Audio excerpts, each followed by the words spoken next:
I've been sipping on ricotta, gon' pop me a bottle, pour me up a drink. Yeah, she been sipping on ricotta, gon' pour her a bottle, pour her up a drink, pour us up a drink. A ricotta, we gon' have a drink. A ricotta, everybody drinking. Ricotta, get you some ricotta. Oh, I've been sipping on ricotta. I've been sipping on ricotta. I've been sipping on ricotta. Ricotta or more, drink like a boss. Man, niggas is nuts, man. Yo, Insane, you coming out to Vegas with us for the fight? Well, nigga, you know I'm coming to Vegas for the fight. Yeah, that nigga Crawford gonna beat that nigga Spencer. You lost your motherfucking mind, nigga. Did you see what Spence did to the last nigga's face? What he do? Yeah, alright. They have to reconstruct that nigga face. Sent this whole face to Dr. Miami. Dr. Miami. Daddy mama, he lie like a motherfucker. You laughing, nigga. You know Dr. Miami don't make faces, right? Oh. Yeah, that's how bad the ass one was. Think about it, nigga. But you know what? I'm pulling up to Vegas with that for show. Yeah, that for show. Who the fuck is for show? Nigga, that for show money. That for show money is hoe money. See, you know dumb motherfuckers like you. I know what y'all think. Y'all think Lane gonna go out there, buy this bitch a flight. Yes. Buy the bitch a ticket to the fight, take her shopping, just in hopes to get the pussy. Shit. Cause my daddy mama, yeah, that's the shit that you ass would do. Fuck you think they made me a nigga? You know in Vegas they call me boy, right? Cause I'm that boy. I ain't like that. Look, nigga, I'm ready to go use the bathroom, nigga. You niggas don't touch nothing. Listen, man, I like how you kinda laughing. Don't put shit in your pocket. He good though. I might fuck with him. Keep this nigga around. I'll be back out there, nigga. Put that in your pocket.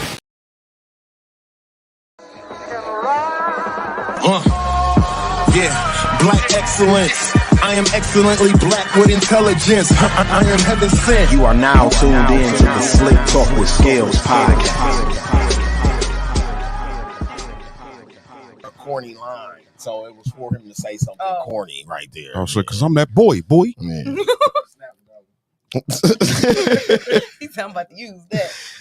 Yo, we live, we lit, we here. What's going on? Please share this shit everywhere that you can. If you're on Facebook, if you're on Twitter, if you on YouTube, you already know what to do on YouTube. Hit that like, subscribe, notification button, the whole 9 yards, so you can stay tapped into what we got going on over there. Right now, we got part 1 and part 2 of an interview with Milwaukee's own Party at 4.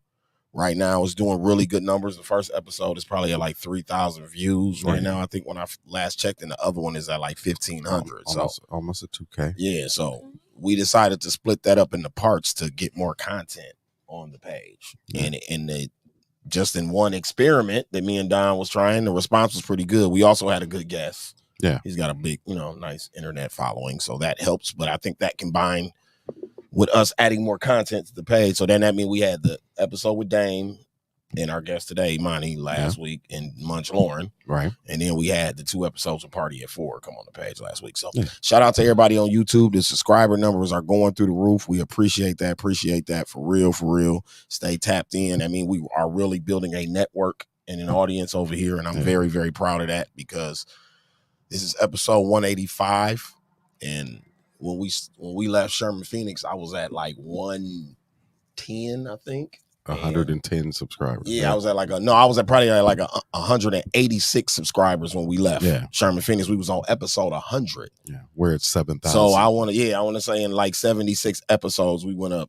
7,000 subscribers. Yeah. So I'm proud of that because the goal was when we left there, not just because it was Sherman Phoenix, but the goal was that if we gonna continue to pod and continue to do this shit, we got to get into a lane that's gonna monetize this and be able to make this shit profitable. Right. You know what I mean? So I am super proud of that. Also, shout out to everybody. It was Father's Day Sunday. You know what I mean? Shout out to all the fathers. You know what I'm saying? Even the ladies as fathers. You know. Shout out to y'all too, I guess. You know, not y'all too, I guess. Yeah, because I mean, it's bitch ass niggas that celebrate Mother's Day and shit. You know what I'm saying? So I think it's only right. You know what I mean? That it's niggas that celebrate Mother's Day. Niggas is sassy right now, Don. They so sassy I'm right scared to now. say anything. Yeah. Look, she, What you say? Wait. look, They go wait. they gonna be like, hey, Scales, it's mute, bro. Like, your show just went mute. Like, what's going on? Right. Ashley said men, motherfucker. Damn. Well, you know, man, YouTube allows a lot more of that than. Yeah, YouTube is a little more lenient. We don't really care about old Mark. Yeah, dog, he can, you know, man, he know what he can do with himself. Right. Hey, Mark. Anyway, He on line 5 with Elon Musk. yeah. Is he? Yeah, that was going on. Oh, earlier. Elon gonna eat his ass up. They talking about jitsu fights. Pause. Yeah, I'll say, right? Pause. Yeah. Damn, for real, dog? Hold on, dude. I'm wilding. Hold on. Yeah, that was very plausible. Pineapples. Yeah, that was very that was Let very me get back. plausible. Let me get back in my Harlem mode. Hold on. Pause. I'm wilding, fam. Wildin', Hold on. son. Wilding, Yo, son. God. You got to relax, God. Man, through my mace. Hey, you tripping, God. Chill out. May said, I told you to go see Diddy, not get in Diddy's pants. Kid. Right. And that shit was funny as a bitch. That shit was hilarious, fam. But yeah, like I said, man, this is episode 186 of the Slick Talk with Scales podcast. We are in the building. We are back. We are live. We are lit. I had a very interesting weekend. Keith, what's happening? Keith from G's Clippers. Shout out to the whole gang over at G's Clippers, man. They always showing love, man. Hey, They be tapped in with us. We ain't reading no more comments on air from Facebook unless you send stars.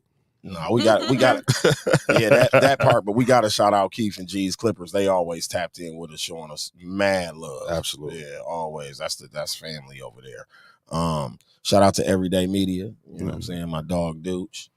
He was on his, you know what I mean? Dooch. We let Dooch go let his hair down last week. Yeah. You know what I mean? We couldn't get on his nerves. Yeah, because Mike locked his keys in here.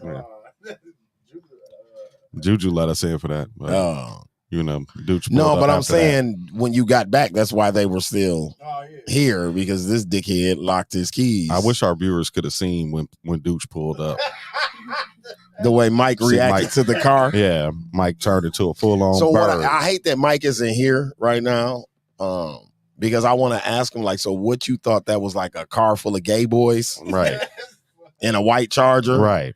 Hellcat? You know he don't care. And You a know white he don't care. Hellcat. He was hoping it was a thug. But what I'm saying is, the chances of that thug being homosexual are Right. very slim. So Yeah. that means you're just a bird, period. Yeah, like, you're not even looking for like a thug gay guy. You just looking for any he's thug. just looking for any thug. In a Hellcat. It don't matter. He said, "Who is that?" Yeah. Where is Mike? Mike, I'm gonna hold it down for you. I ain't gonna let them do you. Mike, You like the car. You a car Nah, fan. it wasn't the car. Who is Like that? It was what he was hoping was finna jump out that motherfucker. That's what I was trying to tell you. Look at Kayla Howard talking about 8 o'clock. Oh, okay. Hey, y'all. Hey. Hey. Hey, Kayla, not too much on what we got going on. Hey, Dooch, on another note, Craig said you don't come shoot on that patio, boss. He pulling up here, boss. You seen his little video? Did you see his little video? He think he viral. Yeah. He think he viral. He said, yeah, Scale, somebody told me that shit got like 10,000 views. He ain't lying, though. It is at like 8,000, but he like somebody. I said, who the fuck told your old ass what's going on Instagram, nigga? Man. He think he a star. He but want us to come. Yeah, I He seen want us y'all to come. down to 1,700. He's like, I sent you down to 1,700. You don't even be on the internet. Who's telling Somebody. your old ass? What mole do you have? Niggas be telling the business. Which one of the Mr. B's bombshells? Because they all under 30. Right. Which one of them is coming back like, look at Scales on the internet, Craig? Like, who's doing that? You know what I'm saying? But I told him We got to come shoot. Yeah, no, I come told shoot him the we got to go episode. shoot on that patio. What- you know, we can do dudes, we got fireplaces out there. You know what I'm saying? Fans in the ceiling and shit. You I know, don't- chandeliers. We fancy at Mr. B's. I don't know what the math is, but 200 is coming up. So Yeah. we can absolutely shoot 200. Yeah, absolutely. That would be dope. 14. That's 14 14 episodes away. That's kind of, I don't know if we'll still be in the summertime. By then, yeah. Especially the way my That's summers, probably not going to work. especially the way my summers be working. Nice if y'all, he got Yeah, he got the Heating heat. stuff, He got the right? heat. He In the got the heat lamps? joints out Yeah, there. I mean, yeah. It may be You still want to early catch that September. sunlight we want because that, what he was yeah. jealous of is how on Rosetta shit we was on the patio and it was sun. It was sunny. Yeah, I know him. You know, the business owners they Yeah. support They each other, definitely- but they be in competition with each other too. Like They're they like, want to hold on shine now. like you shining. Hold Like, on you now. shining. You Hey, shining. I want to shine Hey, too listen. now. Hey, Shit. listen. If you're live on the air in the Milwaukee area and you're recording a podcast right now and you're live on air, turn your live off. Slick Talk with Scales is on. Yes, sir. We in the building. You know what the fuck going on. So, like I said, I know people is probably wondering. Look, they already in the comments. Nessa Jackson, Ash. Hey, So yeah, y'all. people are probably wondering what's going on. Like I said, Michael J took a sabbatical on y'all ass tonight, Yeah. so he won't be here. But these people were going to be here regardless if he was here or not tonight. Facts. So on that note, ladies and gentlemen, I like you to say what's up to the people. Don, say what up to the people. What up, people? Yeah, what up, people? How y'all doing? Sherry Berry, hey Ashley. So they checking in already. Everybody tune in for Ashley. Look. Gang. Yeah. Hey, y'all. We got I guess I'll start with my guest first, and we'll come back to Ashley. So then our guest tonight, you know what I'm saying? Because Ashley technically ain't a guest, but she is a guest. And Right. I'll explain that in a few minutes. But our guest tonight is Mani Imani. What's You know up, what y'all? I'm saying? What's up, y'all? Yeah, she was here she was here last week, and we kind of dominated the conversation a little bit. You I know was what chilling mean? though. I was chilling. Yeah. You know, she was just happy to be in the room. she Yeah, I said. was chilling. She Suck sat it in up. between me and fam, like, Yeah, you know. For real? Yeah. Facts. Put The it whole in 2 episode, cents, I like went home. I every- was at the crib watching that shit like she like a kid in a candy store. I was like, showing here like I was saying things every few minutes, but I was tuning in. I was Facts, tuning in. facts. But I'm gonna talk more on this one, y'all. Oh no, you good. It ain't even really. I tell people all the time when they come on here, it ain't about that. Like Right. you ain't got to, if you're not a big mouth motherfucker like these people on this show, you know what I'm saying? You don't have to be on that type of time. Just say your parts when you feel like it's your, because we give everybody room to speak. So Yeah. just say your parts when it's your parts. You ain't gotta over talk because you're on the podcast. You know what I mean? you So don't- you were fine. You don't want to be in between me and Scales conversation anyway. We could do this for 4 hours before we come on the show. Yeah, exactly. So, You see how we don't even do an intro. We just cut the camera Just on get and it. roll All right, into y'all. this shit. Yes. You know what I mean? So It's a vibe, though. It's a vibe. I'm just here to catch a vibe. For I'm sure. happy So- to be here. for people who don't know, last week she was here promoting the Big Daddy Kane MC Light show that I was a part of with her. That took place at the Riverside this Saturday. And she did her thing this Saturday. You know what I'm saying? Give it up to Money. You know what I mean? golf claps. Yeah. Thank you. Right. Also, you know, I didn't. Okay, we're gonna talk about the show before I introduce Ashley right quick. Okay. I didn't realize that it was people there like that. Yeah, I didn't either at Nah, first. 'cause when I Because the stage lights. It wasn't really the stage lights, but like even when because we sat in the crowd, like we weren't backstage. Right. Like, we were backstage and we performed, and we wouldn't have sat in the crowd with our Yeah. people. Right. So in the crowd, it wasn't a lot of people there, bro. Right. Like the downstairs wasn't full. You know, the Riverside is 2 levels. Yeah. The downstairs wasn't full, and the upstairs had nobody. You know what I mean? So, but I'm saying that to say this. Shout out to Nakia and them. They did a very dope job, and they treated me like I was famous. So I appreciate that. Right. You know what I mean? It don't even be about the money or nothing else with me. It'd be the treatment. You know what I Yeah. mean? So, and I know Milwaukee weird about responding to concerts and shit. So I don't look at ticket sales and reflect that on the promoter and all that. Milwaukee's just a weird place. But anyway, as I was out Saturday, as I was out Sunday for Father's Day, as I was out at Juneteenth Monday, man, at least 40, 50 people walked up on me like, dog, you snap. Yeah. it was You know what I'm people. saying? I'm like, huh? You was there? You know what I'm saying? Like, That's damn. dope.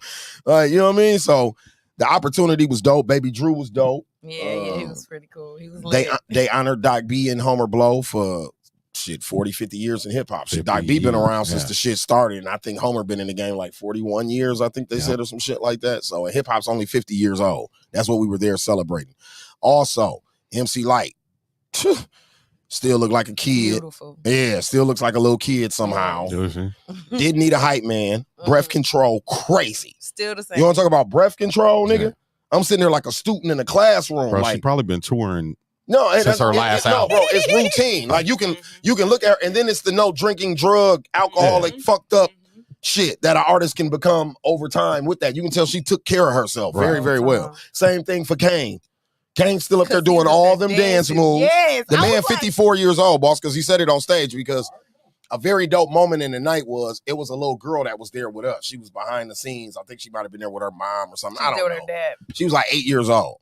So when he first came out, he did his shit.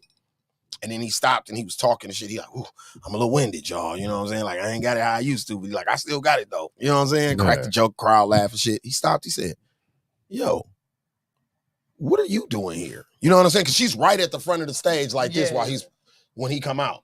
She like, yo, what? He like, yo, what are you doing here? You know what I'm saying? She like, you know, explained, I think, like, I'm here with my dad, blah, blah, blah, blah. He like, do you know who I am? The baby honest. She like, no, shit, I don't know who the fuck you are, but I'm at a concert. You know, as a kid, you like, shit, who these people, this big ass stage? What you doing? Who the fuck is you? And he like, oh, that's amazing to me right now. You know what I'm saying? So he said, hopefully, young lady, he asked her name. She gave her name. He said, my name is Big Daddy Kane.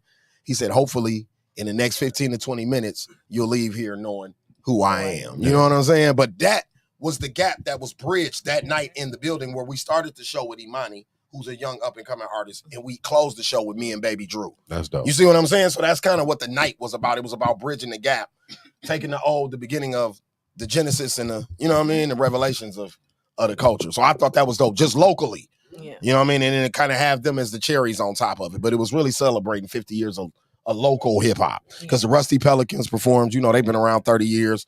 Dame performed. Dame been in the game over 20 years, you know what I'm saying? So my old ass, you know what I mean? You know what I'm saying? Yeah, Drew, you know what I mean? So we've been around, so it was dope. But I thought you did your thing. Her record, y'all got to hear her record, it's bumping. Who did that beat?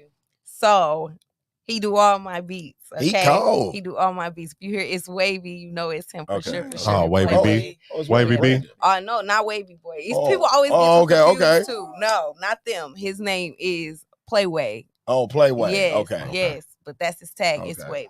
I know a Playway Kev. Nope. They not the same crew? Nope. Oh, okay. His name is just Playway. He's a producer. No. Okay, that's what's up. And he from here? Yep, he from here. Your song samples. My song samples Make It Last. Make It Last by Keith Sweat. He did a dope flip of it. It's dope. He do crazy. We all was in the back like at sound check. Nigga, when I went to sound check, I'm like, okay. Because they just played her shit. She wasn't up there. So I thought it was just somebody's record. And Dame tapped me like, man, this Imani song. I'm like, oh shit, I thought they was just playing a song. You know, Milwaukee got a sound. Yeah. And then Milwaukee don't got a sound. And that's the thing. Yeah, so sometimes you be looking for like, okay. And then when you don't hear that, you be like, man, where the fuck is, like I told Munch Lauren. When I first heard Big Money, like I didn't know where that was from. I thought that was some Atlanta, California type shit. Your name is Munch Lauren. I'm used to East Side Trapper folks, GD them. You know what I'm saying? Like I'm not used to I'm not used to a name like Munch Lauren. Like what the fuck is that? Oh, it's got to be some weird Cali nigga that make booty music. You know what I'm saying? Club Godzilla type nigga. You know what I mean? That type of vibe. So yeah, okay, Sean Hutchins said check out her new single Solo. Oh yeah, that's out. That's new. Out. Okay. Make sure y'all check that out. Okay. Like, girl. Okay, yeah, we're gonna get to that in a minute. So on another note, for the people in the comments, the people checking in already, shout out to the Exchange. They watching. Yeah, shout out to the Exchange. They put on the Big Daddy Kane MC Light Show. They was the sponsors of the event. Shout out to the Exchange, tuned into the show right now. But on that note, man, we got a friend of the show in the building, and we had a conversation. And keep your fingers crossed. We're hoping that she'll be a permanent friend of the show. We ain't gotta cross no fingers. Oh, okay. I wanted you to get the people the confirmation, not me. You know what I mean? Cross no fingers. There's no doubt. Okay. I was just waiting for y'all to, Ladies and gentlemen, we got Ashley Danielle in the building. Miss Authentic. You still Miss Authentic, right? Okay. I was trying to figure out because I got a lot of that shit at the crib. Hats, T-shirts, you know what I mean? I only got one shirt. Okay. You can't have only one shirt. I only got one. I don't know what he be playing. You know me, I got me some drip, dudes. You know me, I got a couple pieces. You know, because Don be going up and down in his size. He be getting this little slim. Oh, yeah. Slim, he be going up and down. But yes, I'm still Miss Authentic. It is definitely tattooed on me. Shout out Mook G. Checking in. Happy birthday, fool. Happy birthday. Happy birthday, Mook.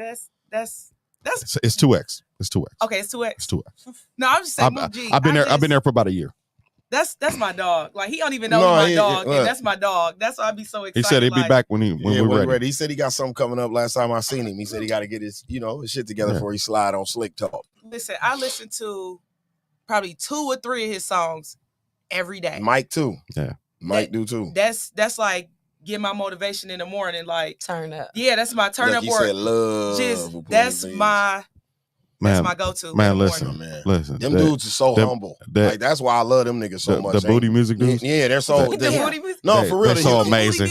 They so amazing. It's the humility for me because bro, they got like 9-10 records playing in the club at every black club in the city of Milwaukee. Not just where they go and hang out at. No, I'm talking about places these niggas ain't never even been before.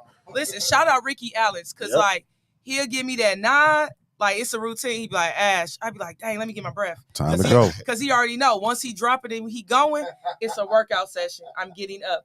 And if I don't get up, he'd be like, something really wrong with you. You either really sick or you really like, man.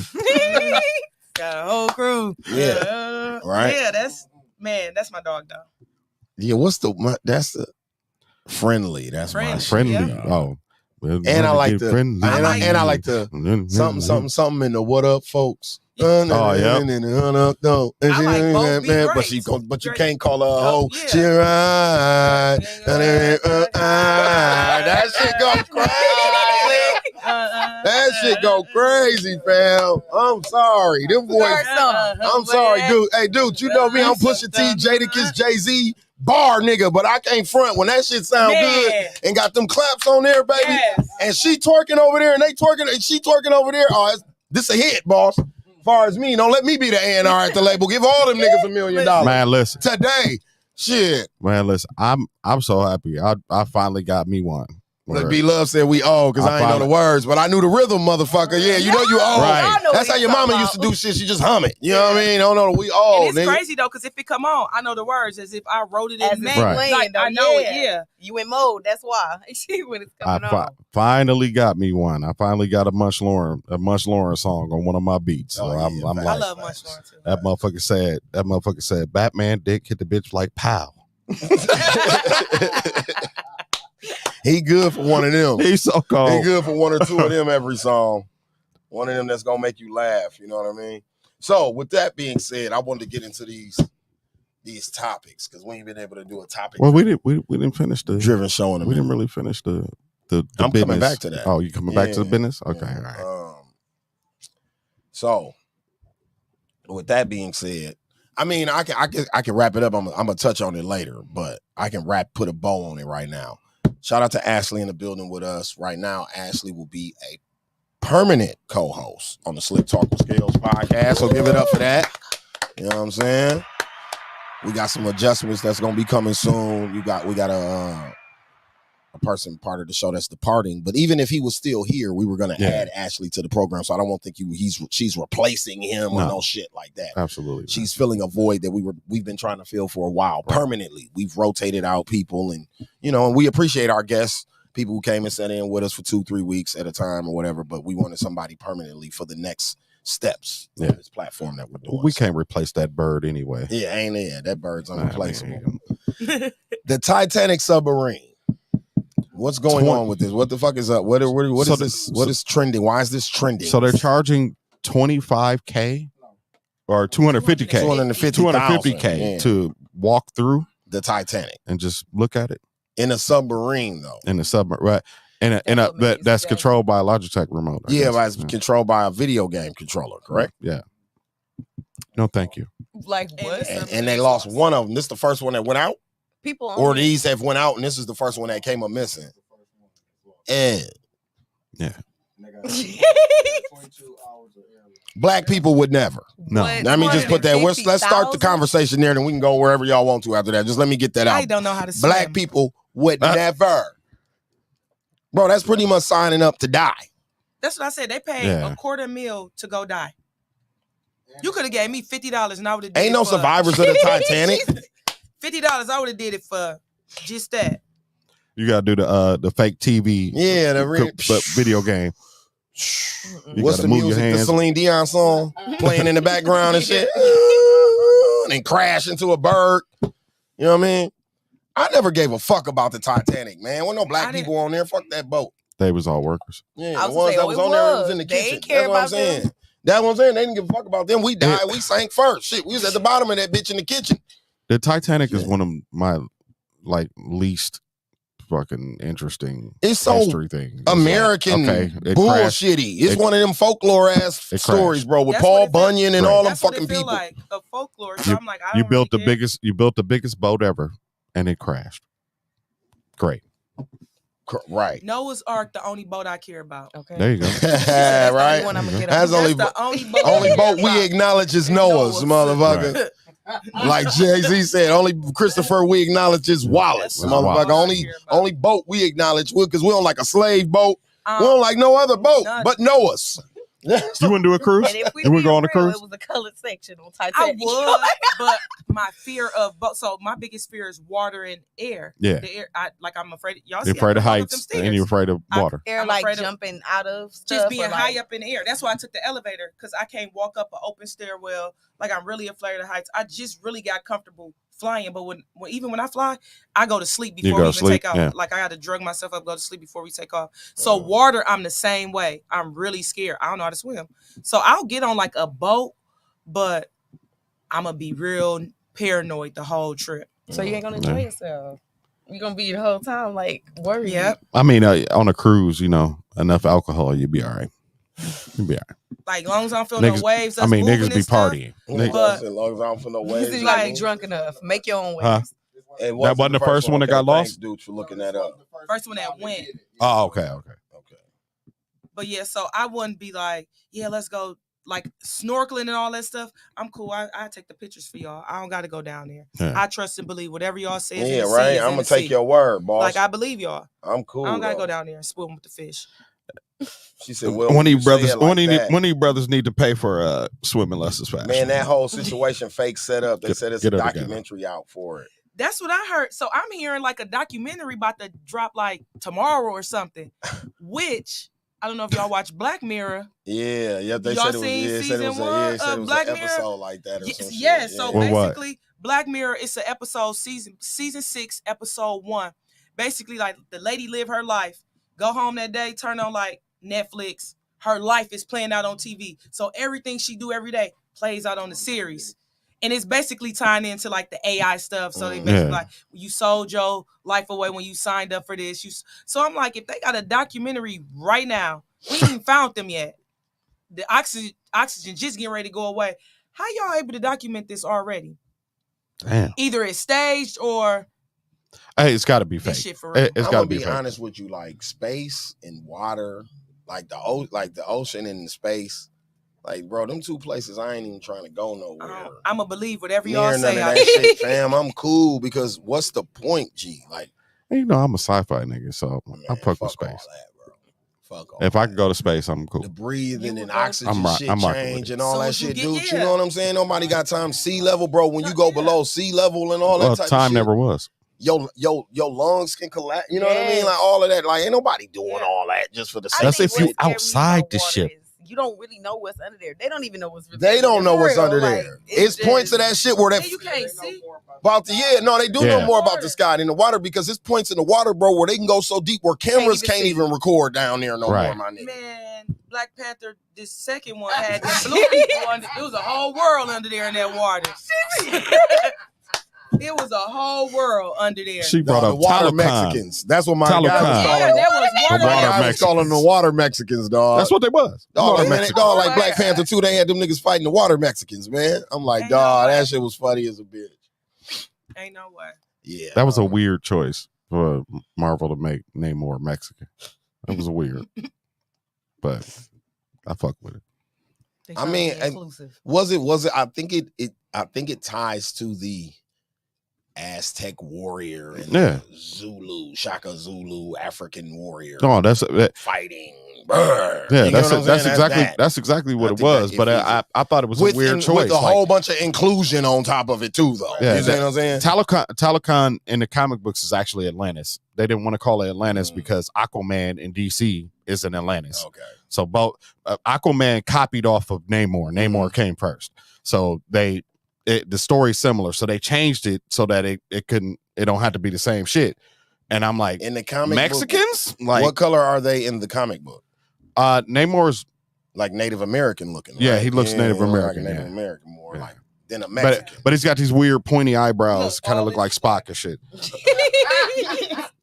I don't know what none of that shit. Look, she watched Black Panther and thought them underwater Mexican people was real. So that shows you how much. No, Jackie, it wasn't true to the comic books. It was changed. It was changed a lot. Yeah, they do a lot. Disney do a lot of changing. Yeah, well, what they do is they combine a lot of shit. Mm-hmm. They combine a lot of stories into one. That because it's so many stories that you can't tell it all. You just smash them together and make the best story you can out of it. Facts. Makes sense most of the time, but like I was weirded out by the water Mexicans. So on another note, speaking of black people and Black Panthers and shit, I went to Juneteenth on Monday. I'm gonna talk about the positive shit first. Shout out to Juneteenth. Almost every black business in the city had a table out there. Literally. Absolutely. They made it, they expanded it. You know, it used to start at Burline and go to like Center. They pushed it all the way to Keefe in my hood on the east over there. Oh, it was on the east, down there on 7th, and that's where it started at. Damn. On Keefe down there. Yeah. Green Bay and shit. It didn't used to go that far. It makes sense. It makes sense. They've been rebuilding that area. Yeah, they rebuilding the area. The streets are better down there. But they had businesses, and I'm talking about tables. Bro, it was so many tables. There was no way you could have visited every table. Right. And I thought that was dope for black businesses in the time that we're in. That's what Juneteenth should be about. Yeah. You know what I'm saying? Period. You know what I mean? So I thought that part was dope. Also, we broke numbers. I think it was the biggest crowd since like the 1970s or some shit like that. That's dope. I thought that was dope. I got there around like 1-ish and left like 3:30-ish right before the bullshit started. Yeah. But from 1 to 3:30, it was a beautiful. I'm talking about beautiful thing. Did anybody Yeah, so you left when I left. It was a beautiful thing. Anybody make the whole walk? Nope, I didn't even. Nope, I went from Burleigh to by Lux in the check cashing place. Turned around, Center to Burleigh. Center to Burleigh. That's because that's how packed it was, and I kept seeing so many people getting stopped that I ran out of time that I couldn't even make it on that side. Shit, it was that was crazy. But I don't know exactly what's going on with the shooting. Rest in peace to the young lady that lost her life. Like I said, all of that shit started when it was packing up time. It was over. Like the event was closing time. Sean said they made it one block and called it quits. Yeah, it was hard. It was hot out there, and it was a lot of people. It was very hot. It was hot. It was a lot of people. You know what I mean? I guess it started with some girl fights, and two young men started shooting at each other afterwards. A young lady was shot in the neck, and 4 or 5 other people were When was the last time you seen some young dudes show up and fight? No, throw fisticuffs. You don't see it anymore. Never. No, you don't see it anymore. It's always the girls. Yeah, and then the gunplay is by the niggas. The little, and that was barely a fight at the Future concert, but they don't. And then the little niggas come do the shootings. That's how the shit works. Yeah. That's the whole cycle of what's going on. Oh, you beat up my bitch. Yeah, or y'all into it with my bitch. Yeah, you see what I'm saying? You see the one dude come out of the melee like he got punched or something. Yeah. Then you see the other guy reaching for his shit, but off camera, whoever's holding the camera, you see this guy run past her. Then you hear the gunshots come from behind her. You see what I'm saying? And then she's running and you can't really see any more video at that point. But my thing is like, when I got there, I said to my daughter, because I took my daughter with me. She just turned 13 and shit. And Chase is 13.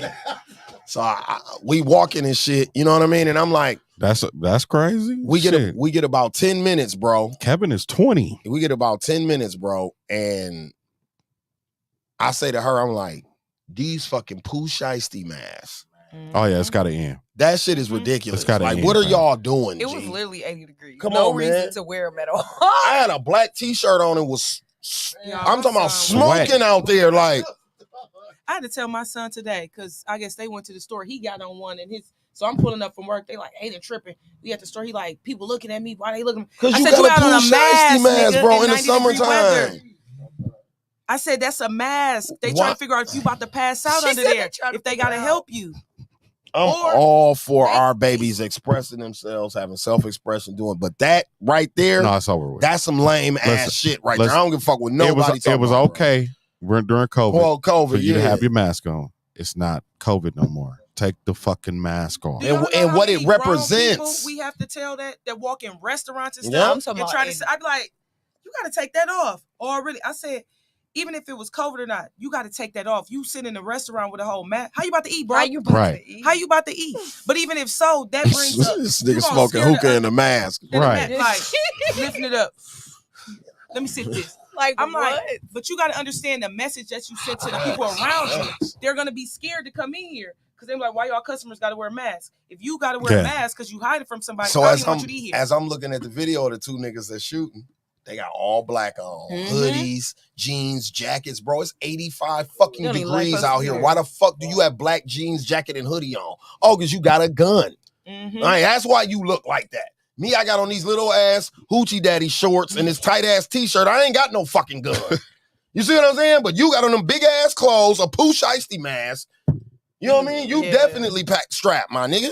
You know what I mean? And that's crazy because that's gonna draw more attention. Literally. We're gonna look at you guys first, opposed to looking at a person in hoochie daddy in a graphic tee. Exactly. Because we're not gonna think they walking around with it, or we gonna look directly at y'all like, let's go this way. I'm definitely looking at that. I'm definitely looking at you, and you know, that's all I see. When when I'm at work, I'm in the studio and they come in with that. Take your motherfucking mask off in here. Shit makes me uncomfortable. I put my shit on the counter. Yeah, it ain't take your motherfucking mask off. But that makes me uncomfortable. Yeah, I don't like it. I don't like it. It's not slick. It's not a fashion statement. None of that shit. I don't like it. My daughter said the little niggas at her school be trying to hoop with them motherfuckers. Yeah. Pass out. I'm like, what? Pass out. And she said the gym teacher be on their ass like, man, get out of here. Like, you know what I'm saying? Pass clean out. Like, man, go back to class, man. That's crazy. Crazy. Hooping with the mask on. So you finna rob somebody. Every time you get a steal, you done rob them. Yeah. So, YK Osiris and Sukiyana. What do we make of this? Preposterous. Well, I told y'all before we when I don't think he's really a creep or a predator. I think he misread the room, trying to be goofy, did what he was doing to get a kick, because we know she provocative. I'm on that, I'll take her down, let me kiss her on her. But not knowing you crossing boundaries, you doing creepy behavior. So that's the thing, right? I don't think he intentionally like a perp. His dad's a weirdo too. Yeah, facts. His dad's a weirdo. So the thing is, and I don't even want to get into the person or of him because or her because to me it's if you take the situation out of context, it's way bigger than that, right? So you work in the nightlife, I work in the nightlife. Don been around it. I don't know too much about baby girl right here. Dooch gonna know what I'm talking about when I say what I say. Niggas is creeps, right? Yeah. So women can twerk, women can bat an eye, women can give you a good conversation, and it's certain niggas out here that's gonna take that they're gonna go too far. They're gonna go too far. And we know it because I was watching people reaction to it. I saw it's a lot of you niggas it's a lot creeps. So that's what I was see about on to the say. Regular, and I almost want to be like, bro, I don't even want you near me because you thinking it's okay. A lot of them trying to say, y'all tripping. She literally do this all the time. That don't mean this time you can take advantage of me. Right. I don't care how many times I twerk on the bar to Mook G and Munch Lauren. Don't come put your hands on me. Don't assume that you got access to me because of that. So men aren't. Let me tell you something. When it's a pretty woman around, we're not very smart, and so those who are already not very smart, they get they get dumb as a box of rocks. Yeah. So what I'm saying is reading things and being able to understand what you can do and can't do. And you add liquor on top of it. Whatever weed, drug, weed, or let's add pills. Friends influence because now you want to impress your guy. That's what I think it was really in the room. Yeah. He was looking for acceptance. Like he kept looking around for everybody else's reaction from him after. Facts. And then everybody was kind of looking like they looking like we don't know if it's a joke, a laugh, or ha. Then I think because it was a public thing, it put you like her. It put you on the out because like even when guys try to do something a certain way, because I'm in the professional setting, I don't want to just go bonkers right away because I'm trying to save him face, save me face. But then it's like, because everybody's like, she just, it's a weird space. So she kind of in a weird space. Like, she definitely was in a weird space. What's going on? But I'm like, niggas be weird. I see it all the time at the bar. That's why I made the post before. Like, if y'all don't know what an angel shot is, this your signal for help. Like, it's people in the industry. It's people in the industry that's like I watch a lot. I don't like to say I watch a lot. I got friends in cousins, family that I know get lit, so they get a little more lusty and slutty. So I gotta really watch, right? Because you got creeps that. They looking for that. They prey on that. That's and then go tell everybody, they gonna write it off as like I'm just looking at it. To me, bro. I'm just looking at a nigga like YK Osiris. It was definitely a clout chase. It was definitely some light skinned nigga shit. It was definitely some privileged rapper who gets pussy all the time and think every bitch want to fuck him because when he goes certain cities, he got groupies that want to give him pussy. Yeah. Nigga, that's 1 out of every 1,000 bitches that you meet, and that's not every woman that you meet, bruh. Just because of who she is. Because of her content. But that's just like, okay, back in the day, I love telling this story. We met Pinky the porn star. Me and a group of guys did. And she chose one of us out the group. Not all of us. You see what I'm saying? I don't want to run a train. One of you, him. I like him. Right. That's like I sell hookah. I don't want to smoke it all the time everywhere I go. Or I sell just as I do porn. I don't want to train around. I don't want to fuck every nigga that you know what I mean. Like, damn, I do have to live in this world and interact with men. Like, and I feel like with women, especially in the industry, because she like a rapper and she in the industry and she kind of sells the sex thing, that gives people like that idea. Like, well, if she putting it off, it shouldn't matter at all. And like, I kind of get that aspect of it, like being like a female in this trying to climb my way up. It's a lot of creeps in this industry, producers, all of that. I had a producer who was supposed to have been showing me beats. I went there and he tried to smell my feet. Like, in fact, no cap. Like, first of all, don't shame his kink. It ain't. We don't kink shame. We don't kink shame. But he brought her over on music. But that shit asked her to pull her feet out. That's weird as a bitch. Asked me to pull my feet out. I got there, y'all. That shit's crazy. With the whole intention of coming there, listening to beats. So B-Love said it's the energy that you put out, but also B-Love, niggas have to be more careful with that type of shit, bro. Because just because a woman sells sex don't mean that she want to fuck you, my nigga. Right. Don't mean that she want to fuck you. That's the point here. Tiana Taylor sells a lot of sex, but I know she only want to fuck another woman in Iman Shumpert. She don't want to fuck me, but when I see her, she gives me fuck me Harvey vibes. You get what I'm saying? But that's what she's supposed to do. That's what she's supposed to do. And that's what people have to understand. You have to separate the entertainment, the illusion, the business from fantasy. The person. Yeah. Because like we know people personally that's in the sex worker field or sell sex toys or do that or be provocative. That doesn't mean take advantage of me. That doesn't mean I've dated strippers. I've dated girls who was in that line of work and all that type of shit. And I thought what made them more alluring and sexy was that they only did the nasty shit for me. That's what I thought was dope. So I think that's where niggas take the player shit out the situation, that you not letting a woman make a choice here, bro.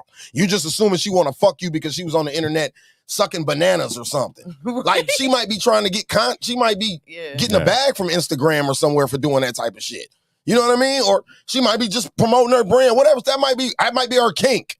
That don't mean she finna do it to you, though. You see what I'm saying? Right. That's just like nigga might eat pussy. I'm not finna eat everybody pussy. Right. Like, that's what I'm saying. Niggas have to flip shit on logic and put yourself in women's shoes sometimes with the shit that we be trying to make make sense. I'm telling you, man, that's crazy. Intelligence goes out the window when a nigga is on something. When he on a bitch, that shit go out the window. So B-Love said he talking about her touching Drewski booty. I was gonna get to that. First of all, that's a skit that they do in every city when they do that comedy skit. So it wasn't like he didn't know that she was going to grab his ass. That's something that they do all the time. You see what I'm saying? Right. So that wasn't like he didn't know. That was orchestrated. That's part of an act. What he did was walked out there and thought he was that nigga. Yeah, and thought. The keyword is stop thinking. Stop thought and stop thinking. I like that, Monty. Straight up. Stop thought and start thinking, nigga. Because what was you on, bro? B-Love is using your John Morant argument. I know he is. It's cool. Now, the only thing that raised a red flag, I didn't know this part. She was twerking on 11-year-old. When people kept saying I saw that. So I'm like, I didn't know anything about it. Now, I would have hopped on her ass. Hey, my daddy used to give me lap dances, man. I ain't got nothing to do with that. I would have hopped on her ass like I'm hopping on the rest of them people. That's how we save these sassy niggas. I want to send Sukiyana to all ghettos in America. She can give every 11-year-old black boy a lap dance just to work on this sassy shit that's going on around here. I got 2 boys. Straight up. I be on them now. DJ about to be 20. And I'd be like, okay, you can bring a grown woman around here if you want to. You're going to get her ass snatched up. Snatched up. July 22nd. When I was 20, I was nailing 38-year-olds and shit. Yeah, and that's what I be. 40-year-olds. Every guy tell me this. They be like, I was knocking down. I was getting. DJ better keep it to himself, and she better keep it to herself. Because I said, bring an old lady in here if you want. Bring somebody my age to my house.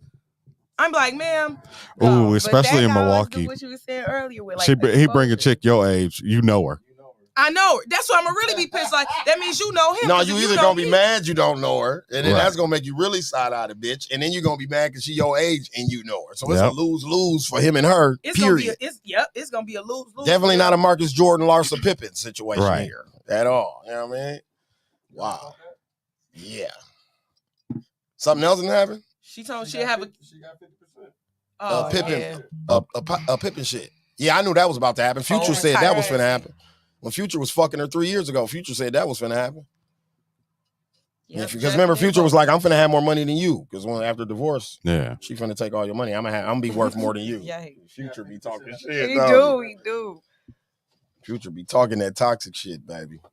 Yeah, I mean, I don't. B Love said it's selective outrage. I agree in certain situations. Agree with. Yep, I do. Certain agree situations with that. it's selective outrage, but I didn't think Sukihana was outraged. I thought her response and the way she handled it was very correct. But what I'm saying is, niggas have to have couth. Niggas have to have some type of class, some type of something. But what I'm saying is, I don't want the average everyday nigga putting himself in YK Osiris's shoes, because you would never walk up to Sukihana and feel that you were that privileged that she would want to tongue you down on camera in front of a room full of people. Only a privileged light-skinned rapper would think that shit is okay. You understand what I'm saying? Don't forget the light skin. So the average everyday nigga trying to come to his defense, you just doing that because you see women saying shit. Don't do that, bro. Stop attaching yourself to shit like that. For real, niggas got to stop doing that. I'm telling you, these niggas, man, I done seen it, especially when I was working security. You niggas get that juice in them. They get that Lucifer juice in them, and they get the looking around. They buy 1-2 drinks. They own a bitch now and all that. Like, man, what are you doing, bro? Lusty as ever. Yeah. What's dude name for Players Club that follow Diamond home? Myron. I think it's Myron. Myron, Yeah, I follow you home every night. Right. Yeah. Like, what you like, mean? Nigga. He said, make sure you get home safe safe every night. What? That's some scary stuff. Like, that's really scary. Niggas be that's out why here on that type I do. of time. I always big up the guards, my male coworkers that I work with. That'll be like, we making sure we walk you to your car. We all leaving together. Text me when you get home, or they check up on it, because it do be creeps lurking. Like, I know somebody personally close to me, several situations. I be having to get on her like, stop fucking drinking like that. But it be damn near got sexually assaulted because it was somebody from back in the school. She know of them. She's lit. They lit. Damn near try to take advantage. Like, no. Then they like, oh, well, I'ma just drop you off because you just thought because I was lit that you was about to get the goodies. There's a meter in my head of watching women when they get drunk.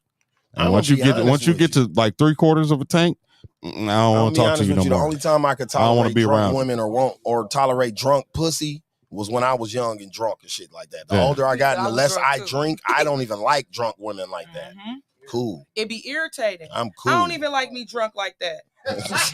Lil Kimmy posted that video. I said nobody put me out of truth that day.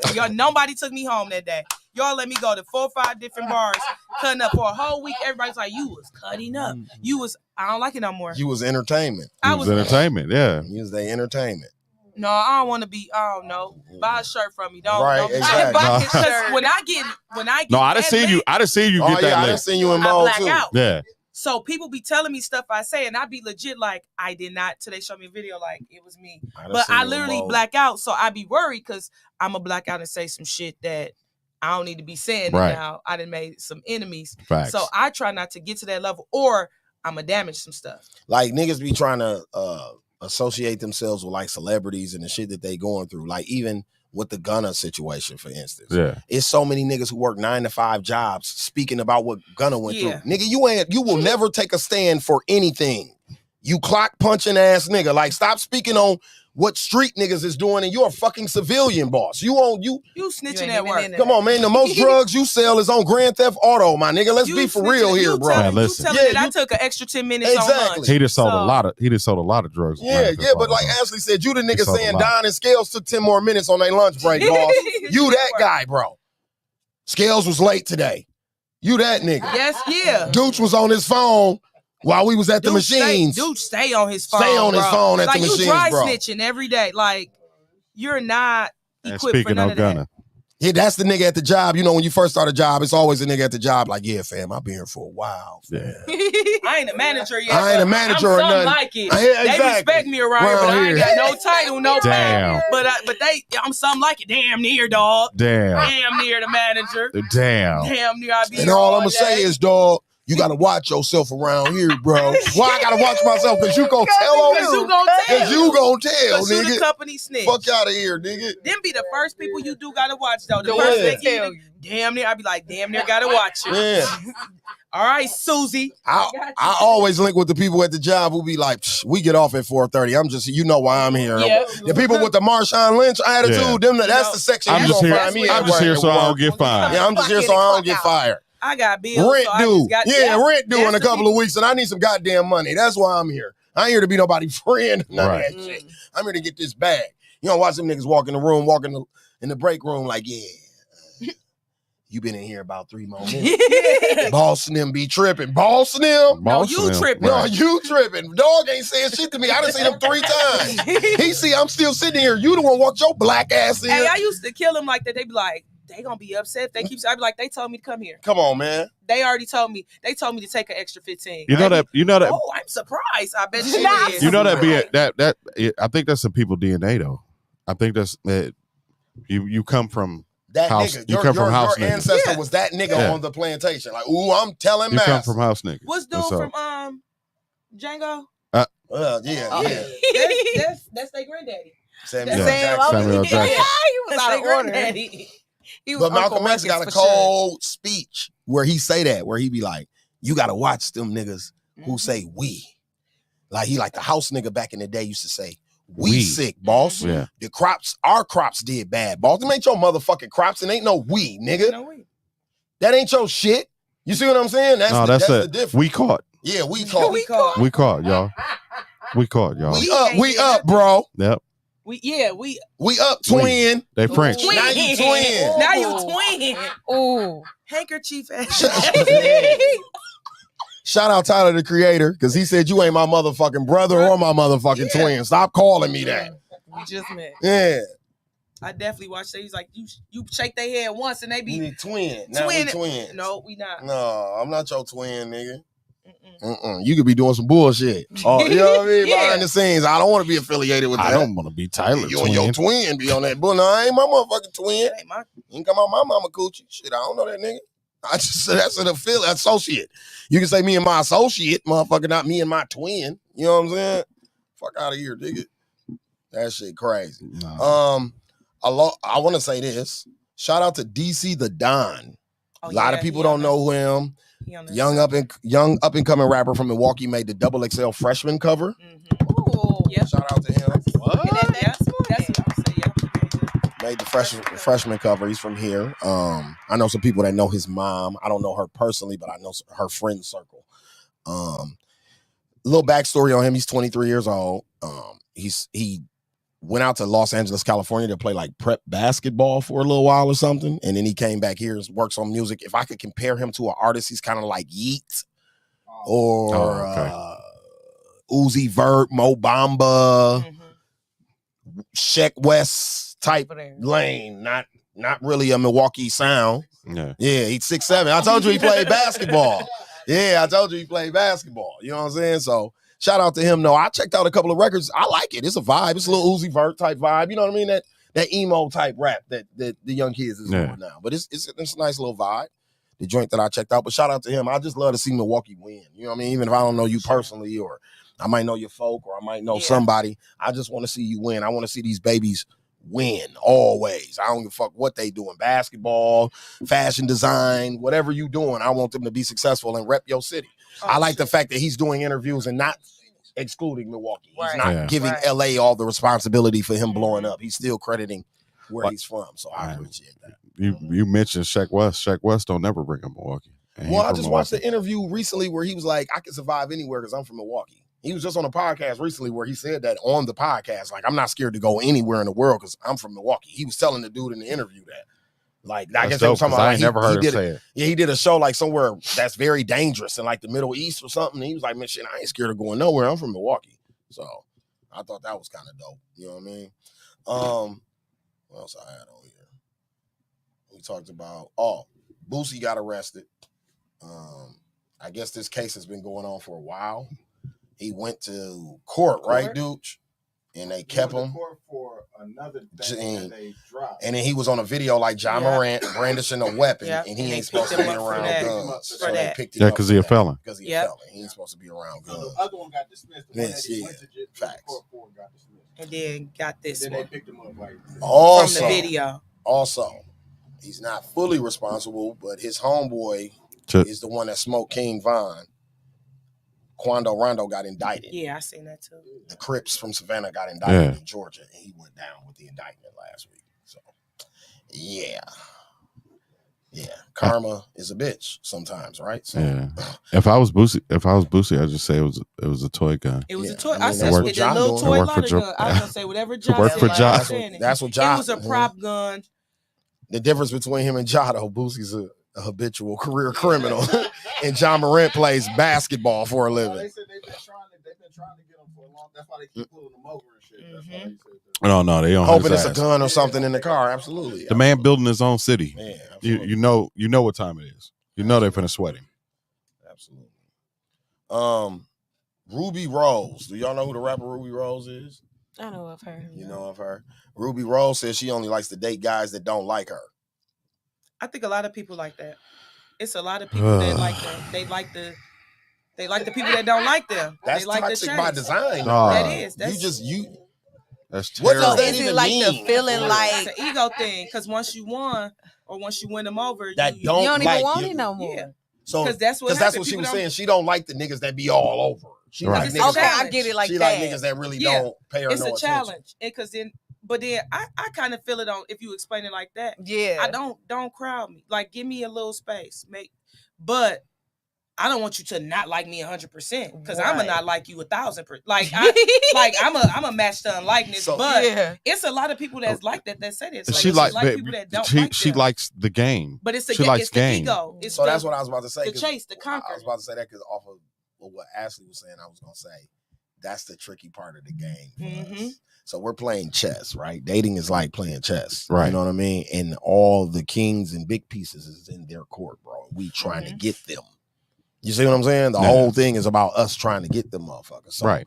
It's some women who say, I want a nigga all over me. I've been shitted on by people for being too nonchalant. I have a very nonchalant personality when I'm not on stage or a microphone or in front of a camera. I'm a mute damn near. You know what I'm saying? So a lot of people shitting on me because you just weren't showing enough effort or you didn't show enough energy or whatever. And then I've had other women who was like, I like you because you was slow to text back and shit. And then when you finally responded, the conversation was dope. Hit the screen. Right, it still ain't nothing changed. Right. So that made you even more interested in me. You know what I'm saying? Dooch. That made you even more interested in me. So I think it's just a part of the game. And it's reading the room, going back to the YK Osiris shit. Paying attention to women for real. If you really like this woman, you're going to pay more attention to her than just her ass and titties. Right. You're going to figure out like, how do I really, you know what I mean? How should I play it? Do she want flowers and candy or do she just want text in the morning and text at night throughout the day or do she want both? Shit, you know what I mean? So it's very toxic. Very toxic. Very and I think black women do it more than any other race does, where they like a motherfucker to not pay no attention to them. They like them to be ignored. But that comes with liking the swag of a street dude because that's it's edgy, it's thrilling. Yeah, it's edgy, it's thrilling. He don't pay no attention to me. It's a mystery. Yeah. I don't know if you're gonna talk back to me today or not. I don't know. Exactly. I don't got the time no more.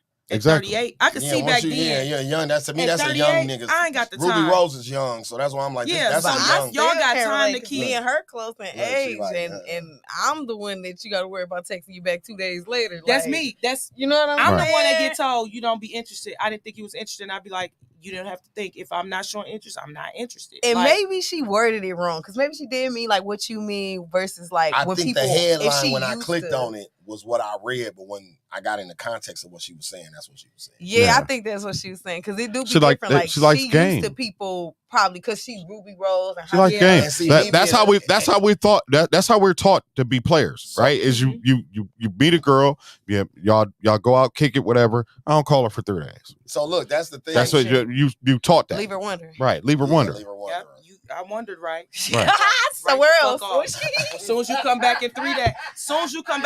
I made a post. It was in my memories the other day. I made a Facebook post. New phone. Who this? Like, don't you like a bro? I'm like, bro, you back? Don't fall asleep on a woman and miss a call, because when you call her back, she gonna have a baby daddy, an ex-boyfriend, a nigga she engaged to, and a nigga she interested in. That fast. So don't miss that call, nigga. You ain't got too much patience. Don't miss that call, boss. Your ass dumped when you wake up, nigga. I be weird. It's just weird energy to me. Every time I hear every time I hear a woman say that, it's like weird. It's like it just see me being a man, and the way I've avoided getting the gun a lot out here. Is I like who like me. Right. Type shit. I just like who like me. Shit, it's easier that way. Mm-hmm. You know what I mean? Man, who be liking me? I don't be liking, because they don't even be my type. That be my thing. The people that like me, and I seen y'all know the little, what is it called? Like they be talking like the open podcast, but they be traveling to different cities. Hey, like the 85 South. Nah, 85 South. It's like the tonight's conversation. Tonight's conversation. I called a clip, and the guy was saying like how people be knowing between the interested and who's eligible. And I be wanting to tell guys like, just because you interested don't mean you eligible. Like you're not gonna be a cat. Because people be thinking like, I like you. Why you ain't? I don't like you. That's why. Just because you tell me, guys be thinking because they be telling me I want to take you out, I like you, or I just want to touch you, I want to hug you.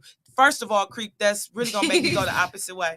But they be thinking now I'm supposed to jump in their lap and be like, let's ride the sunset, yay, because you like me. Like I like me. I like me. I love me. A lot of people like down until they like you thing is insane to me. The people that do that don't always waste your time. Like people be thinking that's some Pepe Le Pew type shit. That's what he was trying to do to that cat. Yes. That show, like wear her down until she just fell in love. Like no, who whole wants time. to do that? Did Are you really gonna like me? Could. Right. Sam and Ginger in Casino. Are you really gonna like me? Like I can't buy you and wear you down to the point where you're not gonna like y'all me. Don't even know me enough. You gonna like your loser pimp buddy that you've been with your whole life. You're not gonna really like me. You like him. You don't like me for real. You like what I do for you. Right. That's like, y'all like the ideal. Yeah, you like the idea of me. Exactly. Like you like the idea of being like it's one dude been on me for like 4 or 5 years, but I've been watching the wave. I be like he be like, man, I still want you. I be like, dude, every other 11 months you got a new chick. You in a real relationship, not no like a little bitty, pictures, like damn they're moving in, y'all buying furniture and stuff. So I said, you don't like me, you like the idea of being attached to somebody. And I think that's what people be. Y'all like the idea of being in a relationship or doing couple stuff. Yeah. Or you like the idea of being able to say, oh, I got Ashley, because most people don't know who, or if I win, I deal with somebody. Or the fact that you just feel like, shit, I got a bar chick and it's gonna be easy. And it's like, nah, I don't like y'all like that. The older I get, I realize it's really hard to get to me because the bare minimum ain't gonna work. Like the bare minimum is not gonna work no more. I seen something earlier that like me ain't gonna okay. Where a motherfucker was like, why do niggas expect to do the bare minimum and get, you know what I mean, big deals about shit? So it's like, why do men think getting comfortable and doing the absolute bare minimum will keep you? You know what I'm saying? Well, yeah, but it go both ways because the person responded and said, sis, we do the same thing. We just like to shift the blame to justify our behavior. When's the last time that man didn't have to ask for home cooked meals, cheeks, and some neck? That's the bare minimum. So they get it all the time. That's another thing. But okay, so that's something that we get into on this show about a lot, and I hate that Mike ain't here. You might be getting it, but you ain't getting it from who you like.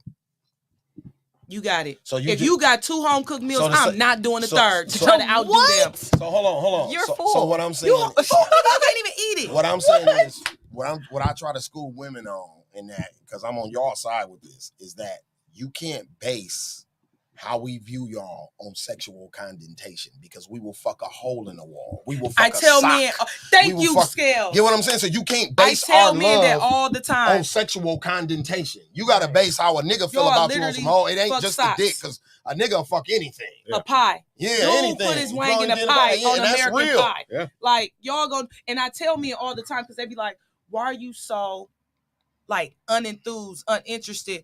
Why is your, like, want to be with a guy so low? I'm like, because y'all think, because y'all tell me I like you, or I want to you just look so that's gonna make me be like, oh yeah, let me do everything. Let me roll out the red carpet, cook, and do all this stuff. No, y'all like whatever.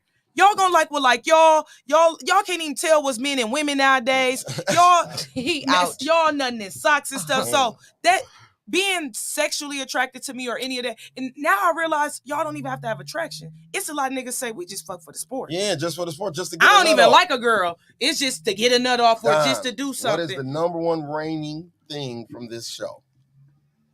Oh, 99% of men use your vagina to masturbate. I believe it. Just pounding. Yeah, bro, go use your hand. Go use your hand at this point. I mean, that ain't got shit to do with love. People get that misconstrued like, cause y'all fucking good. Y'all in love with each other. That ain't what that means. Me and Trina was talking about this before. I went and got my nails done and we was just kind of exchanging dialogue. Shout out to Trina, fly girl. And we were saying how you can almost tell at a certain point that's all it is with men. It's just dumping. I had an old person. I realized that's what it became. It was like, that's what our relationship was like. You my dog. We can confine each other. But then the intimate part, I'm like, you just using that just to release it. Yeah, just so you ain't got to jag off tonight. Yeah, just that's it. Just so you don't have to do it in the shower or in the sock. Yeah. So like that ain't appealing for me no more. Like when I ask in the sock like, is I crazy. just like you. What do you like about me? They don't be knowing the basic stuff. No. Like if you can't, and I think I'm a person that kind of share enough online to where you can know. Like if a guy didn't really know of me, but just looking at my page, Ash likes socks, Ash likes shoes, Ash love music. So them three things, you can hit me that way. Hey, you want to go jazz in the park? I know you like live bands. You want to go to this karaoke studio? You know, you in the industry. I know you always tired, but let's go to another spot. It's ways to get to me. So when they be coming with the foul ass shit, like, bro, you don't like me. There's no effort. You don't like me. No, niggas don't. Niggas don't understand how to date. First of all, well, I mean, social media has played a big role in why dating. Because most of them don't want to date. Social media's made it easier. No, actually, it doesn't. Because what I'm talking about, like she said, it's the effort. It took away the effort. Oh, chivalry was already when women had to become more independent. Chivalry was dying in our culture anyway. Then when you bring social media in, it completely killed chivalry. Yeah. To the point where women now, like, I just want to walk in the park. Yeah. You ain't got to buy me no Louis Gucci and Teflon bags and all that shit. Give me some head in the park. Like, everything is transactional now. That's why I don't like the conversation and the dialogue of what do you bring to the table. That's the wackest conversation. If I take you to the park, you got to give me some head in the park. I don't like the bring to the table thing. That clip's going up on YouTube. I don't like the bring to the table thing, Ashley. I'm with you on that because I'm this kind of nigga, right? If I smoke great weed, right? I smoke top of the line great weed all the time. And if you smoke and you with me, guess what you gonna do? You smoke top of the line. Smoke great weed because I don't even want no dollars or money from you. Because guess what I'm gonna do the entire time that we're getting together? I'm getting high. Yeah, I'm getting high. Whether you getting high and I ain't finna. Regardless if you got some money or not or whatever's going on, I'm not gonna roll you a cheaper blunt and be like, here, smoke this, and I'm finna here. You see what I'm saying? That like if we go to the club and bottles is popped, I don't want no money from nobody. I came here to pop these bottles. I don't need no money from nobody else. I hate when people be on that type of time with shit. You know, I watched the gold digger prank videos all the time. Dude always asks, "What do you bring to the table?" And women can never give the answer. They always say, "Yeah, I bring me to the table." I feel like this. That's just like giving your job a resume. I really don't like the idea of resumes. We're going to say all the good stuff. Like dating online. You're going to put all the good stuff, whether it's really true or not, because you want to appeal. So when niggas ask me, what do I bring to the table? I'm going to say the exact opposite. I'm letting you know now, I don't cook. I'm not cooking. I work a lot. I barely text. Because you want me, I'm not about to sugarcoat and be like, well, I do this, I do that. Respect. I really probably do it. Respect. Because my thing is what really holds valuable really can't be weighed. We can't put that on the scale. But most women don't give a response, period, to that. But it's so easy to say, oh, okay, well you a rich nigga. I want to ride with you. I want to be the pretty girl in your car. That's what they think. They think, oh, because I'm pretty, you want to spend your money on me. That's what I bring is that I'm pretty. It's so easy to say I cook, I clean, blah blah blah blah. But they can't even say that because you can't do that. That stuff, I feel like that stuff don't even matter most married people that's really married in the trenches and been together years, they don't even care who cooked. They just be like, is we gonna eat? No, you gotta eat. That's what I'm saying. You gotta eat to live. What is we talking about here? Can you, I'm at a point like, can I really depend on you when I'm really anxiety at the roof? I got 2 events to pull off. I got work, hating tripping in school, my anxiety. Yeah. Can I rest into, can our space be my safe haven? Right. Or I'm got these ideas, business, and you may not be in that way, but what can you do? What resources can you bring to the table? Ash, I don't know shit about a club or a bar, but I got this, or I could connect you to this person that can do like stuff that can't be measurable is where I'm at. Yes. Like I'm almost, we want people to have nice stuff and we want to be able to say we got this and that, but it's beyond that. No, I need somebody that's gonna pray for me when I'm like, I'm sick. What you describing, Ashley, is peace. Motherfucker be thinking all that extra shit. When you live a lifestyle like we live and it's hectic and you gotta meet deadlines and you doing this type of shit, you just want a motherfucker that's gonna bring you peace, my nigga. When I can come and tell you, I gotta work with, I'm a manager and I gotta worry about these people talking about my attitude. I gotta worry about getting this done on the production part, and the business and the revenue and the sales. Guess how much support and peace costs? That's free. That don't cost a Gucci bag or no shoes or none of that. That shit free. It's free. That shit gonna cost you nothing. See, we in a time where, you know, people don't look at, they're not looking at that, right? Exclude our age. We keep knocking. Exclude our age because we've been, you know, we've been through it. When people be open and transparent, we knocking them like we to the point of fuck whatever, fuck friends, get new. We fucking everything, but because we building. We becoming hard now. Yeah. Because when you vulnerable and emotional, like we don't even want to tell somebody, bro, you hurt my feelings when you did that the other day. Or I mistook that. People not having them conversations. That's part of communication. People just like to communicate. Fuck dog. Fuck bro. He ain't never got to talk to me again. When it's something that could have been resolved. Or just understand it. This not the time to talk about it. We still healthy. When we come down. People don't know healthy because toxic is so popular now. That's what it is. That's the cool trend. And it's the scapegoat too. It's the easy way out. Ain't no accountability on that. Oh, y'all know I'm crazy. Y'all know type shit. No, making excuses. Let's normalize. Y'all know I'm crazy. Like, let's normalize. Stop accepting motherfuckers for just being that's why I made like Michael J said. Like Michael J say all the time. We need therapy. No, that's what it is. Or the fact that when somebody is maturing. Bro, you being fake. You talking to that nigga now? Yeah, bro. You talk. I gotta talk to that nigga. He buying a fucking bottle from me. You think is you gonna give me the 350? But that's knowing who you outgrow too. Because people who ain't able to grow in that way, you don't need them people around you. And that's why I'm to the point of I really evaluated because I had some toxic shit a couple of years ago. But my last incident was an eye opener. Like, Ash, you got too much to lose. Headlines gonna be more of because I had to have to check it out. Bitch, I'll smack you. For real. Yeah. But it's to the point of the headline ain't gonna be more of the why we fought or got into it. It's gonna be it's just gonna be Ash, some right. Ash, and so and so. She ain't real. Then I'm trying to tell y'all get the authentic hoodie. Yeah, exactly. She lying. Exactly. She be doing. So I had to keep evaluating. So I'm like, what keeps putting me in certain situations to where I'm reacting a certain way? Once I identified them triggers, I ain't doing it. That's why I know I can't get super lit like that. Yeah. I get violent because I suppress stuff. Me trying not to be rah-rah all the time. And me and my mom had a conversation. She like, you matured in that level to where you don't address everything now and you do peacefully, but you haven't totally forgave and got rid of it. You suppressing it. So when I get lit and soon as get triggered, I'm ready to go. So now I know I can't get to this level, but I'm to the point of I don't have any drive. Like I can wake up and be like, no, I ain't got to worry if so-and-so my friend today or not. And if anybody do got an issue, that's on you. That's a you problem. That's a you problem because I got an open door. If you feel like we can't talk about it, and I get to the point with people, if we not going to talk to come with a mutual understanding, then let's leave it alone. But don't go rally up your friends. No. Don't go get no outsiders and try to make it a bigger scene because it ain't that. Because if you really want to handle something with me, anybody can come and approach me. My number public. All my pages is public. Like, and if you feel like you can't, go get a third party. You know, in the Bible they say go get a mediator in a sense. But like, I'm to the point, I ain't about to keep doing this. Not at 38, because now I got to help my sons navigate through this type of stuff. I got to help them talk to their girlfriends and not be toxic or deal with friends or deal with employers on the jobs. So you think I'm about to keep tussling with y'all and then try to teach them too? No, it's to the point. People, you got real life be real life. Yes. Like when all this go off, when this podcast, when y'all turn off YouTube, whatever, real life gonna real life. Facts.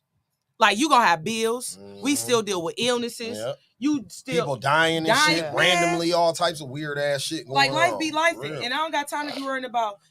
Is this my friend today? Did I offend her? No. But I also think that's really important what you said too. Like how you saying you identifying your triggers. You are, whether people believe it or not, that's something very important to bring to the table. To know yourself inside and out, to know your triggers, to know what you like, to know what you want. That is something very important to bring to the table when you're trying to deal with another person. And I think that's an issue too. Everybody ain't working on themselves first before they trying to share their space with somebody else. And now y'all clashing because y'all constantly triggering each other. You don't even love yourself. You trying to love somebody. You don't love you. No. You gotta love you first to even be spreading love or giving love. Yes. And that's why I don't just jump to everything right away. They be like, it's so low on the totem pole. Cause I know Ash. I know me more than I'm cool with Ash. I know where I'm grown at. I know where I'm still got some areas to work at. I know me. My triggers that trigger me, don't play in my face. Don't rock with me a certain way and you get around a certain group. That's gonna be the Ash. The same everywhere. Knocking some stuff out. Like be the same. Be the same. Be the same everywhere. If you don't like me offline, don't like me when you see me. Wale bar. Right. If consistency is key. If you want the same me, be the same you every time. Just be the same you every time. You gotta worry about me switching up on shit. You don't switch up. We gonna be good. We good. Don't be buddy with me now and then now your people come around. Oh, no, yeah, because you probably said something about me now. Now the truth unfolded. And that's pretty much me. But since I know a lot of people don't know how to do that, then I know how to play my role with them people. Yep. I only mess with you on the level that I need to. So if it's professional, it's professional. If it's whatever it is, it's whatever it is. Right. But I'm really particular about my personal space. It's only a certain amount of people that can say they've been, I was going to say 5691 North 3rd, but been to my house. Right. I'm that type of person. So y'all may feel like y'all got access to me because I'm out. But Ash, it's a different type of, So if I let you be that close to me and you played your role, it's from a distance now. It ain't no love lost. I don't. But I just can't. I just can't. What's the most important quality y'all look for in a partner? Being emotionally intelligent and aware. Like being able to, understanding themselves and like she just said, like I just said, knowing what works for you, what don't work for you, and being upfront about it. Don't play no game with me. Knowing how to communicate. Because I have 2 partners. And that's like my big thing is like communication. People don't understand how important it is to have uncomfortable conversations too. Like sometimes y'all not gonna want to talk about that shit, but you have to. Or later on, this same thing is gonna be a problem later on in a whole nother situation, and y'all wondering why I feel like y'all having the same arguments or the same disagreements. Yes, communication is so important. Wow, come back to me. Mine is peace. Man, because it's the lifestyle that I live and what I do for a living and how I choose to live. My partner has to be peace. I don't really give a fuck what she doing or what she got going on for real. It's just that when we come home, let this be the safe space. Because when I leave this motherfucker, you won't imagine the shit that I deal with. You know what I'm saying? So with me, that's really you wore your PJs. She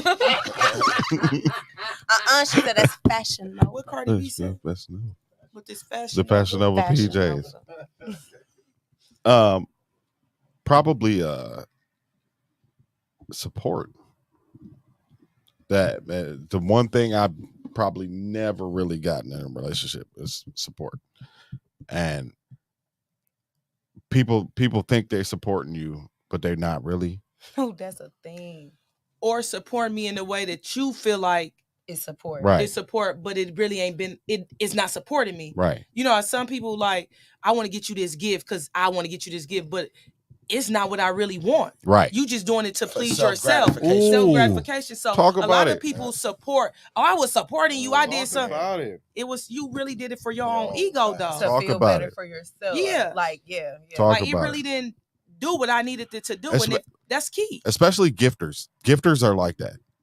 Like people who live to give gifts, like they don't really care what you like. Somebody like Ashley, for instance, or even Imani, like say Imani do music and you dating Imani or you got an interest, what you could do is be like, yo, I found this distribution site. You can put your music up on and make some money off that motherfucker. Yeah. That's something that she usually has to do for her job that you just alleviated her having to do. Facts. Even with you, if I said, yeah, I talked to Dooch, he can get the t-shirts cheaper and the hoodies cheaper than what you paying right now. Let me take care of that for you. You see what I'm saying? Simple shit. Yes. It's little. No, for real though, but it's little.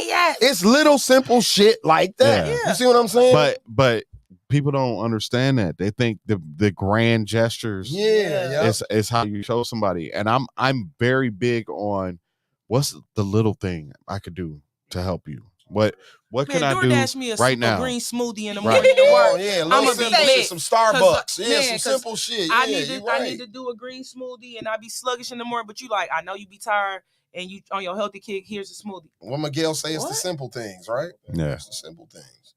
Don't throw no pair of shoes in there. She said, "Now you done just." But like, it's the simple stuff.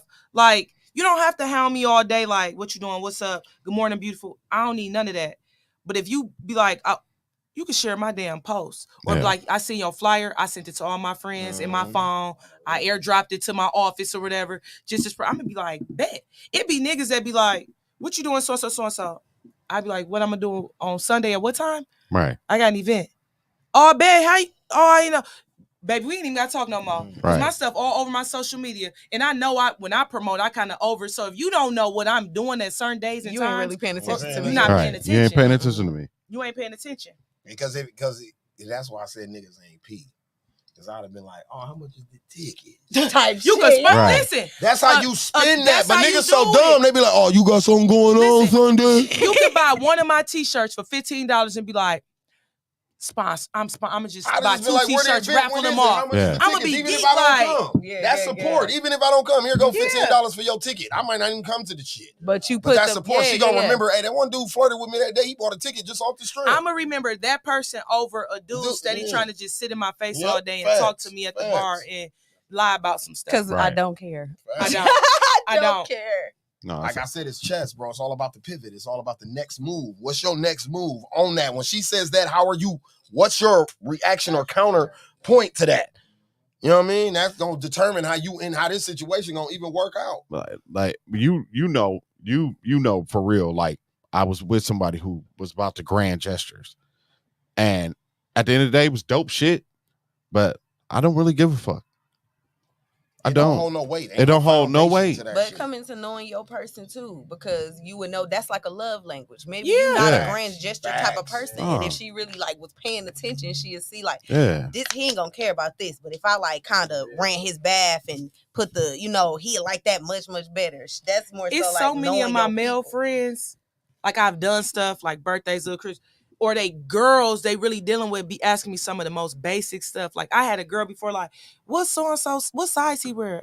I said, bitch, you don't know what size girl, shirt not he you wear? Laying with him. Like shirt, you and she talking about a shirt. I said, I can eyeball a nigga and tell what size he wear. Girl, what? You didn't, they be asking like, oh, I don't know what I should do. So I'm like, all right, this one don't know this. I'm like, this one don't like this one. So we can't do it like this because this like, like I be and these just my platonic male friends. So when they chicks I be like, bro, you jumping out the window? Never mind, let me get out your business. But they really be asking like I knew somebody didn't know the dude's birthday. I mean, how old he was turning. We planning some. She like, what's the birthday? I said, and y'all was smashing and you don't know nigga turning. But that be because people be feeding their egos. A lot of people do stuff just to feed their egos. Just to say that they did something. They deal with people so just to feed their egos. When y'all argue, they can throw it back in your face. And that's the word. Don't do it then. They fuck with people just to feed their egos. Just to feed their a lot of stuff people do now is to feed their egos. Listen. Oh, that's so-and-so. That's Don. He be producing the so-and-so. If I can fuck with a producer. Cloud has always been around, but it's just gotten worse because now it's visual. That's why I had on here. Well, how do y'all feel about posting your mate on social media and all that type of shit? We ain't got to. That's why I intentionally don't do it. I don't be on social media like that. Like I look at everything, but I'm not posting a lot of shit because of what you said. Like I don't want you to like me because I produce for these people. Mm-hmm. You know what I'm saying? Like this is entertainment. My life is my life. Part of my life. This is not my whole life. Yes. Right. And some people fall in love with that part of my life. That's the only thing you're gonna be dealing with. Yep. Like, and you're not gonna deal with the whole me. That's why I don't post a lot of stuff. I hate this because it kind of kicks me for business wise, because we know trends. Being on the being seen with certain people do. And I feel like I'm one of the people that a lot of people know me, but probably don't know me or had a notoriety because I don't do the clicky click. Like, I don't post I'm with Dooch. I don't post me and Scalez every time. Like, but I got relationships with a lot of people. So then when they finally hear about me, it's like they associate me with something else. And I'm like, that's just 1/3 of what I did. Or that's just a piece of me. Like, it's just a piece of me. If you comfortable in your relationship. Now, I'm not saying there's anything wrong with posting your significant other. It's the constant posting. Yeah. Once you're doing that, I feel like you're trying to prove a point to somebody else. Or looking for validation from somebody else. You know what I'm saying? That doesn't hold any weight on you definitely want somebody. You definitely want somebody to see it. Yeah. And people that do that, like they doing all of that for that, and then in real life at home is fucking up. Like, when y'all break up, now the internet is waiting on you to get him that same show you gave him when everything was good. That's what people be saying. They be like, they waiting for the breakup. Oh, I know they ain't together, so I'm about to see any clues that show you. And I'm like, you will never know. Like, from my social media, just from looking at social media, you'll never know if I'm dating somebody. Never. To me, I don't think that really, you know what I mean? We've been since I've been doing this show for like 3 years, that's always been a topic of debate on here. You should be displaying your significant other. And I remember probably about 3 years ago when we debated this, it was more women saying you should. Now in the last probably like year, it's more women saying no. Because I think 3 or 4 years ago, they were still kind of new to the post me, bae, not realizing what comes with that. What comes with it, right? I didn't want to take weird L's bitches and weird shit. They be saying, no, I'm gonna take my L in peace. Exactly. They too. Once you realize it's too finicky, it's like, yeah, that's a fire you don't want to put your foot in. I want to handle this in private. Exactly. Let me take this L in private. I feel like women. I feel like women do it a lot more than we do, though. What, like not post a guy? Oh, I think it's the cool thing now for women to not post a guy. Yeah, now you see the plate. They edit you see the plate, but you won't see the nigga. Yeah, but that's because, like cool I said, they've learned their lesson, bro. Yeah, that's what I'm saying. They learned it because I'm telling you, you remember. And then when you got the Lori Harveys and stuff for the world and the different women that's playing against, so it's like we want to be like that now. We want to be like, we can move freely with dudes, but y'all ain't gotta necessarily know who and all that. Right. So it's the cool thing for women to be mystery with who they dealing with. I think the mystery itself is cool because I wouldn't say like not posting, because I want people to know that I'm in a relationship, but it doesn't have to be like y'all don't have to be in my relationship. In your relationship, you know what I'm saying? Like know that I'm good. Nah, but you ain't gotta know like every in and out about it. Like you ain't gotta. It be some people want you to date.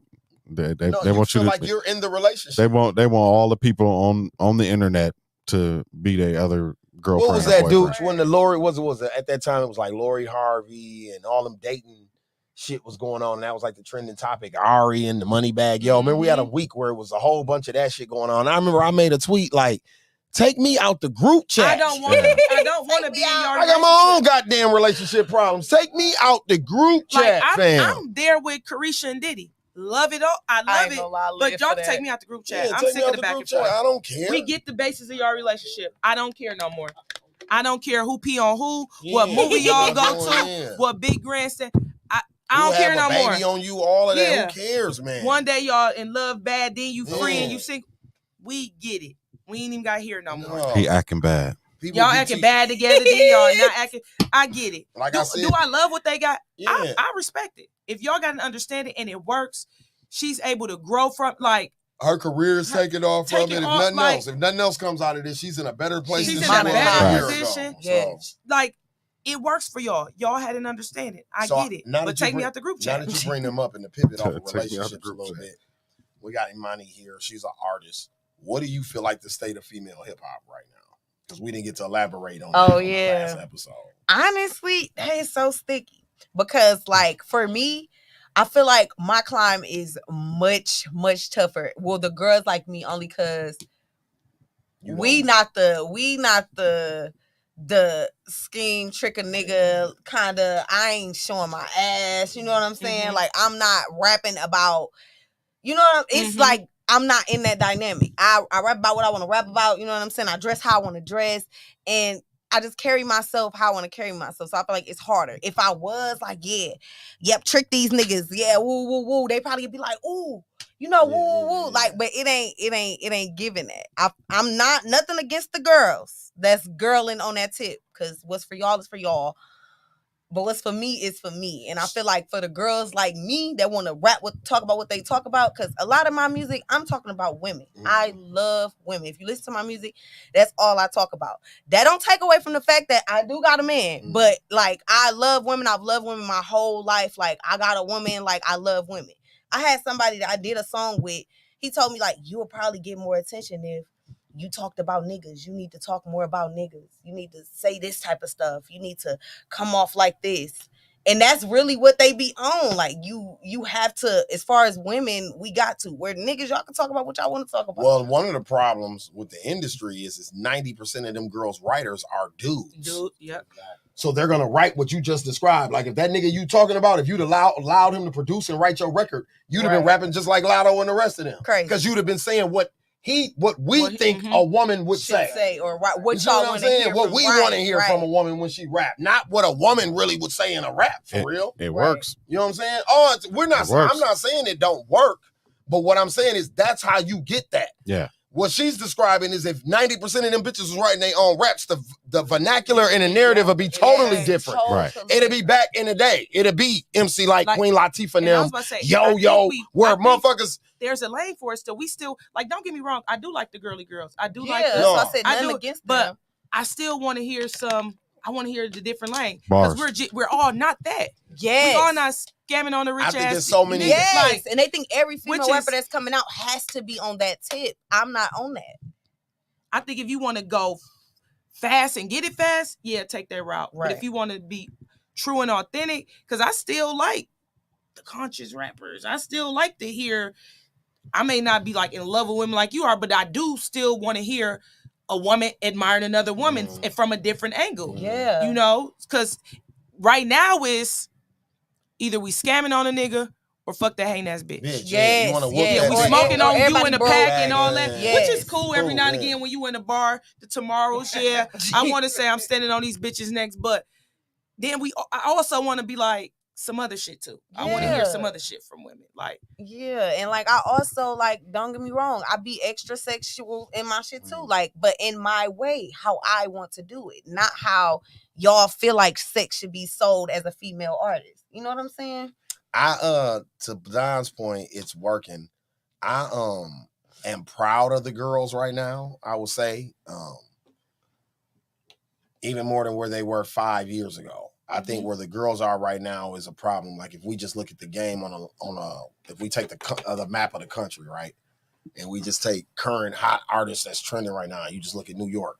They got the girl that sound like DMX, the Scarlet chick. And I actually like her. She's going crazy. That's what I'm saying. She's going crazy. Then you got Lola Brooke, who gives you the Little Kim, Nicki Minaj vibes. Yeah. You know what I'm saying? No, she dope. I think out of all of that shit coming out of New York right now, she's the dopest. Yes. And then you got the little weird bitch with the red hair, Ice Spice. That's working. But I'm just showing you what's working. Yeah. So you look at Scarlet. What we call it? What she do? Drill. No, we called it something else. No, so we called it something else. Something else drill. I forgot what we called it. It was like twerk drill. Yeah. Yeah, it is. Because that's what it is. It is like twerk drill. It's like a different sound. Bro, she doing the pop. Hold on, she doing the Pop Smoke flow. So she doing the. No, we were just trying to say what She doing the drill flow. Yeah. But bro, she talking about like twerking. It sounds crazy when you listen to it. She sound different. It got like a twerk. Yeah. Drill though, like that shit is weird. I just love drill. I love drill. And you know, I love the growth of drill, how drill is growing. It's still got the same formula to it, but it's growing. Yeah. And so I love what she do. I'm sorry. I hate it. I hate everything about it. I hate everything about it. I hate it. I could watch her videos on mute. She's cute. She's cute. And so a woman said that to me the other day. Like, she ain't even that cute to me like that. I'm like, damn. But I don't knock what they like. I applaud them for whatever lane that they in and they growing. It's just not me. Yeah, but then I'm also 38. That too. You know, I'm older, but I asked my baby who's 13 and she ain't feeling Ice Spice like that either. And they 99 2000. So, right. But I'm a huge Lotto fan. I like to see Lotto win. No, Lotto can rap. I love everybody like Lotto. Yeah, Lotto can rap. I love Cardi. Still love Cardi. I think I like Cardi because she's the underdog. Yeah, she's Cardi. The one that's not supposed you to strip you not. Yeah. So I'm always gonna root for the underdog. And I just want Glorilla to win. Oh, I love her. Gloria, hallelujah. I don't give a fuck what she do. Yeah, she can fart on a record at this point, and I'm a root for her. Heat. Smoke. Glorilla. That's my nigga right there, fam. She's a real nigga, boss. Yeah, they themselves. Yep, that's why I like her. That's who they was before all of this. Yeah, and that's what I like about her. I kind of Imani had my eye on her when she first came out with the F&F record. I'm like, okay, this little bitch. Yeah. You know what I'm saying? Then I'd seen an interview that she did with her homegirls with Wallow and Gilly. And she said, she's like, I used to bust down W-2 checks with these bitches right here. Okay. We used to watch each other kids and shit. You know what I mean? Yeah. And I'm like, that's who you brought to $1 million worth of game with you? Not no industry friends. You brought the bitches who was scamming and robbing niggas with you to the shit. Like, yeah, I got these bitches with me on the red carpet everywhere I go. She telling Wallow and Gilly them now. For real. That's what's up. You know what I mean? So I'm like, that's dope. I like her. You know what I mean? I'm rooting for people who do that type of shit. It seems very... You know what I mean? Real, humble. Something about her is very real. Keeping your people with you. Because not everybody be the same. No, they don't. When you growing and maneuvering. Get in that industry, they don't even want you to keep your friends. Yeah. I think that's why she clutching onto her people around here, because the industry will tell you to get rid of your friends. Do you know why I've been able to watch so many situations from the outside, but inside, but from the outside, and watching friend groups and shit and how they deteriorate and how they change. The industry's not wrong.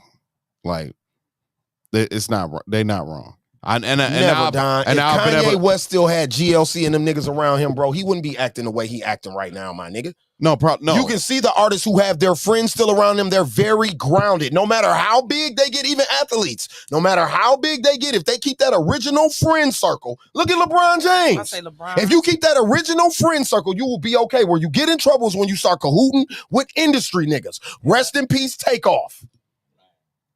Because if they in Atlanta with they guys and not trying to hang out with some niggas in Houston, some industry friends, you don't know Jay Prince and them like that. No, facts. Industry friends. Buddy gone now. You see what I'm saying? What I'm saying is he there because Quavo want to be the congenial girl in hip hop and be everybody's friend. But Takeoff really an introvert. He only want to be around these niggas. But what I'm saying is the weeding out process that happens. It depends on what you're weeding out though. Now, because in some situations, I'm not saying yo A1 A1 day one, but they be a lot of friends around that need to be weeded out. But I'm saying perfect example in the music industry, bro. They were trying to get rid of Joe Jackson. And what Joe Jackson did for his children is why the fuck they were who they were. You can't get rid of Joe Jackson. Even Tina Turner said, I can't get rid of Ike. He writes the songs. Got me here. Right. That's value. Them other people you describe it don't bring no value to the situation. They just here. They just here, my nigga. Yeah. That's totally different. GLC did music with Kanye. Right. Don C did fashion with Kanye. So they were adding shit to him. Yeah. Kim Kardashian, them people don't add no value to what he doing. You understand what I'm saying? They want to bring it. They want to suck away from what he got going on, not build up what he got going on. Dame Dash was building up Kanye's brand. That's why when he fell out with Kim them, he ran right back to Dame, bro. Yeah.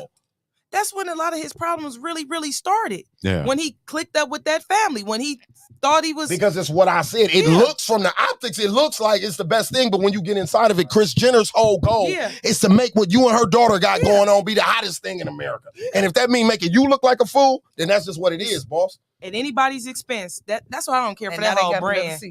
Yeah. They're going to keep it moving. Yeah. It'll be a new Kanye in there in a couple of weeks. Yeah. While he playing, look, they brought the white boy, Pete Davidson. Kanye, you're replaceable, buddy. Hey, Pete, come on in here. Everybody. I heard you got a big old dick, too. Come on in here. My daughter like big old dicks. Come on in here. Little fat son. They even got, they moved Rob out the way. They going to move anybody around. Whoever need to be moved around to keep that. Keep the brand. The brand is all about protecting the brand. It's not even the family. No, Kardashian is not even a family. It's a brand. It's a brand. And so they move like a corp, and that's how they move. Look at how they made money off Tristan Thompson and Jordan Woods. I watched a Jordan Woods interview where she said that wasn't even real like that.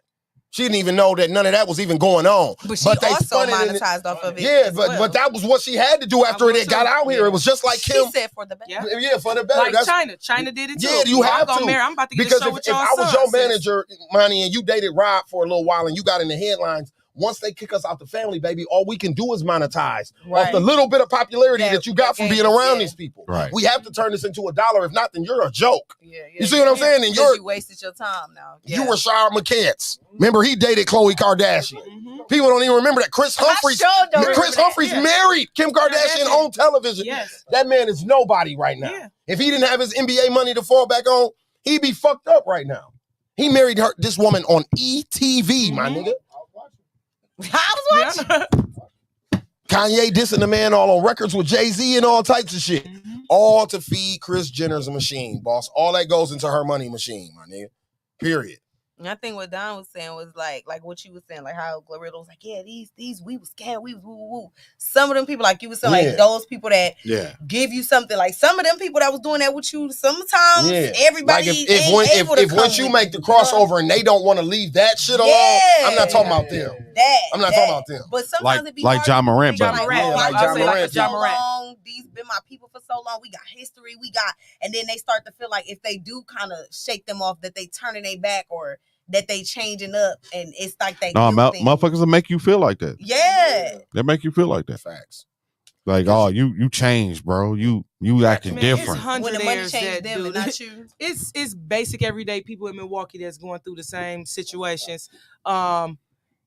Going from doing this here to now doing something here, then now I gotta check. I had so many friends that once they got married, we can't hang with you no more. I don't like that either. I want to talk about that before we close out this show. And I be like, you whores was whore and still whore. Relationships. She said, girl, you still be different. And you can't be in your friend group and friend circle no more because you in a relationship. She compared herself to the Obamas. She was like, now that I'm married, I can't hang and do everything. Kind of like the Obamas got to be. I said, bitch, you compare Joe raggedy ass marriage to Obama's, and you the one scamming it. But I be fucked up about it because when you was going to cheat on dog and all that and thought y'all wasn't gonna get married and stuff, who was the one praying for you? Like, who was the one dead ass like, no, let's y'all gonna almost work it say out. her Y'all fucking need to make name. it Like, work. Y'all need to like y'all gonna I almost say her name, but like people be having me messed up because I go through that so much with they be thinking, oh, Ashley the bad influence. I don't tell her to go suck Wayne. I be telling her, don't go suck Wayne, because if he starts shooting, he gonna shoot me because I hang with you. Like, I be telling my friends to do right stuff, but I had so many situations to where, I can't hang with you no more because I got a nigga. That was the first time that praise has ever been uttered on the show. Don't suck Wayne. No. Don't. I never don't suck Wayne. I don't subscribe to the I gotta be friends with your significant other shit either that people be on. Like that. Nope. That clicky, I don't do that. So what I'm saying is Dooch been my man, my homeboy. We got 30 years, 30, almost over 30, damn near over 30 years in together. I met Dooch, we was teenage kids, like 12 years old. You know what I mean? And it's been my homeboy since then. I've seen his significant other maybe one time. And I'm with this nigga all the time. Do you understand what I'm saying? I don't have to. And my significant other don't have to know his nigga. You get what I'm saying? Me and my friends don't operate like that. Like, if your old lady don't want to be around or my homegirl nigga ain't one of them people you bring around like that, fine. Don't bring them around like that. Because I've been that boyfriend in them relationships. Like, no, baby, I don't want to go around. I'm going to be rude. I'm not going to talk to them people. So you might as well just go have fun with your friends. I'll be here when you get back. You get what I'm saying? Instead of forcing me or trying to force it. I don't like people who do that. You get in a relationship, now you act weird. Now you can't hang out with your friend circle. Why? Because y'all used to be hoes? Because that's what I'm going to think. Because why don't you want to hang out with your friend circle now that we go together? Now you don't want to hang out with your friends no more. What the fuck was y'all doing? To where? What were you doing before I clocked you and cuffed you? What was you doing? You know what they was doing. Is it something I should be, just something you want to tell me? That's crazy, a misconception, because I don't got a whore with my friends. At all. Like, I've never called my friend up like. But I'm saying that your man, that's what make me, so I don't know why men be thinking that like. But you wouldn't cut off your friends because you got a man, right? No. Okay, but the ones who cut off their friends because they got a man. But I'm saying how most men view that. A lot of men view like, oh, she a hoe, so all the friends is a hoe. No, bro, I mean, well, we don't gotta have a whole meeting to go say, do we gonna hoe? That's a very immature way of thinking. Usually, that's that if I do it, I don't want nobody shit. to know because too many people knowing y'all gonna snitch on me. You don't know gonna flip on you. So if I'm gonna hoe, I'm gonna hoe on the low. So when men's be thinking they're like, oh yeah, she do sort like no, cause she sell cat don't mean I'm selling cat. Or even I ain't got no cat to sell. Or even in the fact I got enough homegirls and enough girlfriend circles to know that bitch might not find out until the next day.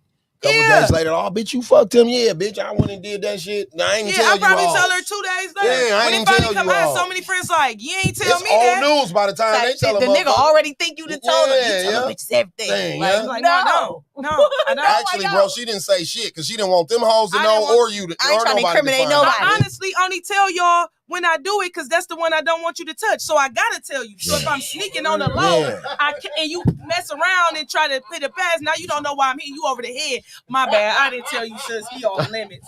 But the ones I don't care about, I ain't telling you. I'm only telling you about the ones like, don't even dare. Like, because now you getting big beat. And I ain't, why you binking me? That's my action. You ain't tell me oh, you right, my bad. So I only tell them about the ones that don't fuck around with. This is real deal. The rest of them, like when people finally do find out, they be like, because it wasn't nothing. It wasn't me telling you probably would have prevent whatever. Y'all probably be happily married. Yeah, y'all would. Yeah, like I'm the type of person like if it wasn't worth nothing, y'all can have at it, sis. That's probably your king. I'm not about to stop you because bro was trying to lick booty one night. Now that's gonna ruin y'all marriage about some stuff that was really nothing. No, that's real though. But people do that. That's very mature. That's the whole that he tried to talk to me, or we used to talk shit. I do not like girls like that. Like girl, we used to talk. That's a part of communication. You idiot. Adults talk. We all trying to talk. Especially if you went to NPS. We talking right now, motherfucker. What are you talking about? You have to talk to communicate. Like, what are you talking about? No. He tried to talk to me. Okay.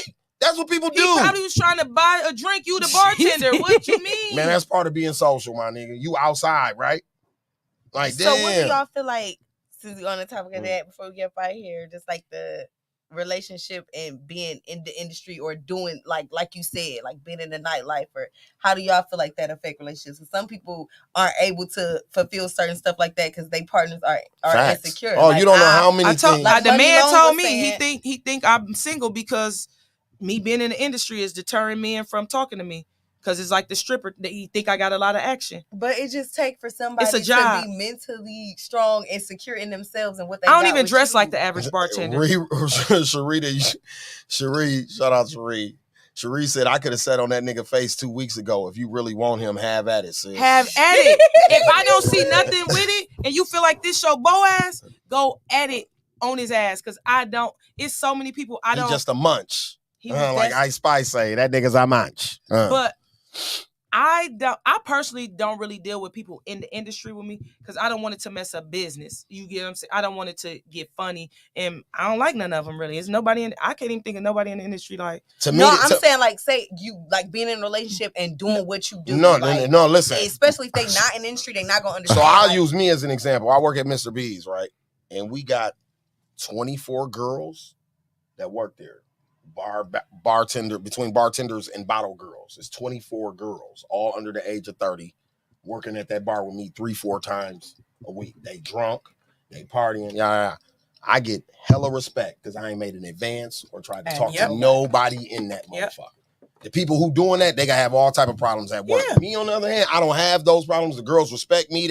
I don't deal with them issues because I'm mature enough and I've been in the nightlife long enough to see that. Like, that's what I was gonna say. I'm not doing that shit right there. I think you're so mature in the industry and you so it's like because you can get engulfed in that. That can become a thing. Like that can be your whole motivation to go to work. It don't even about the money no more. It be about that. You know what I'm saying? So I get in trouble for the show, let alone being a producer, let alone promoting a night. You know what I'm saying? Like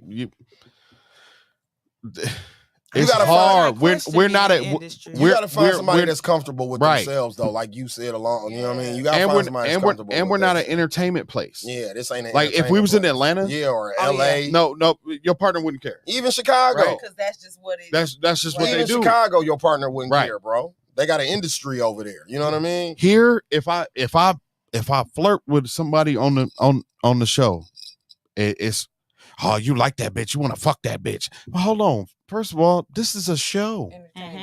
This is entertainment.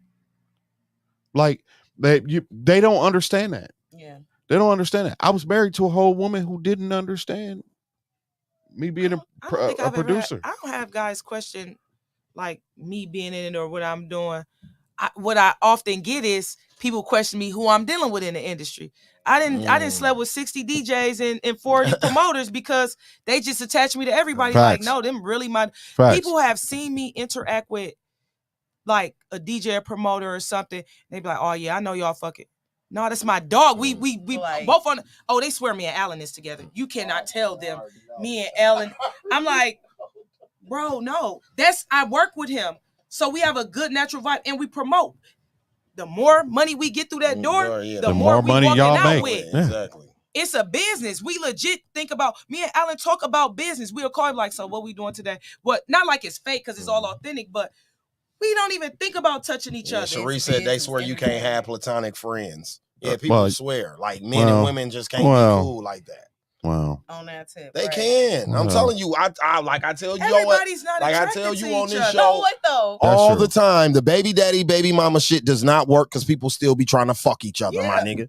That's what it be all about. Baby daddy drama, baby mama drama would not exist if people weren't still trying to fuck each other. Yeah. Nigga. The minute y'all let that go and y'all concentrate on raising them babies and respect each other, it don't be no drama, my nigga. I swear. Don't care what they do. There are exceptions. There are exceptions, but and just strictly from a man's perspective. I got a lot of platonic female friends, and I'm a nigga that talk to a lot of bitches and deal with a lot of females in my life, and I got a lot of female platonic friends, bro. A lot of them that I wouldn't date because them bitches is crazy. Nigga. That's what they said. That's what they say about me. I wouldn't date that nigga. Yeah. But that's maturity, though. That's my guy. They know me. That's maturity, though. You got to remember. We're old. Surprise, surprise. Newsflash. But I'm still saying we still at the age where you're dating, and that plays a role. Like if a woman see you being cool with another pretty woman, there are insecure women out here and vice versa. Niggas see you talking to a popular nigga or a nice looking guy, he's insecure about it. So many women have told my male friends, I want a friendship or relationship like you and Ashley. Bitch, that's weird. Go gain a new something with them. I'm not about to be like, Scalez, I want to be like you and Shema, how y'all hang out. No, I want our bond to be our bond because we're two different people. Exactly. Like so many of my friends be like, or DJs, something like goals. Y'all don't want that because these niggas don't be wanting to take out my garbage at the end of my shift because they think I'm a boy. Because like I'm too guys. Like I be trying to convince them, y'all, I'm really a lady. Like if Alan said if I ever come in there with fishnets in a leotard, he gonna kick me out the bar. Cause they not used to me. I'm like, but I'm really a girl. Like most of my guy friends know I am really feminine. Like but they don't want me. I was walking out somewhere with DJ Ricky Allen's the security like, hey, that's you, bro. He said, ugh. Like naturally, not him. He said, not like that. I'm sorry, Ashley. But he like, Ashley, why would y'all think that? And that's how guys act like me. I get what you saying, Don, because niggas is just nasty and horny like that. They just creepy, but I'm just saying most and horny. Yeah.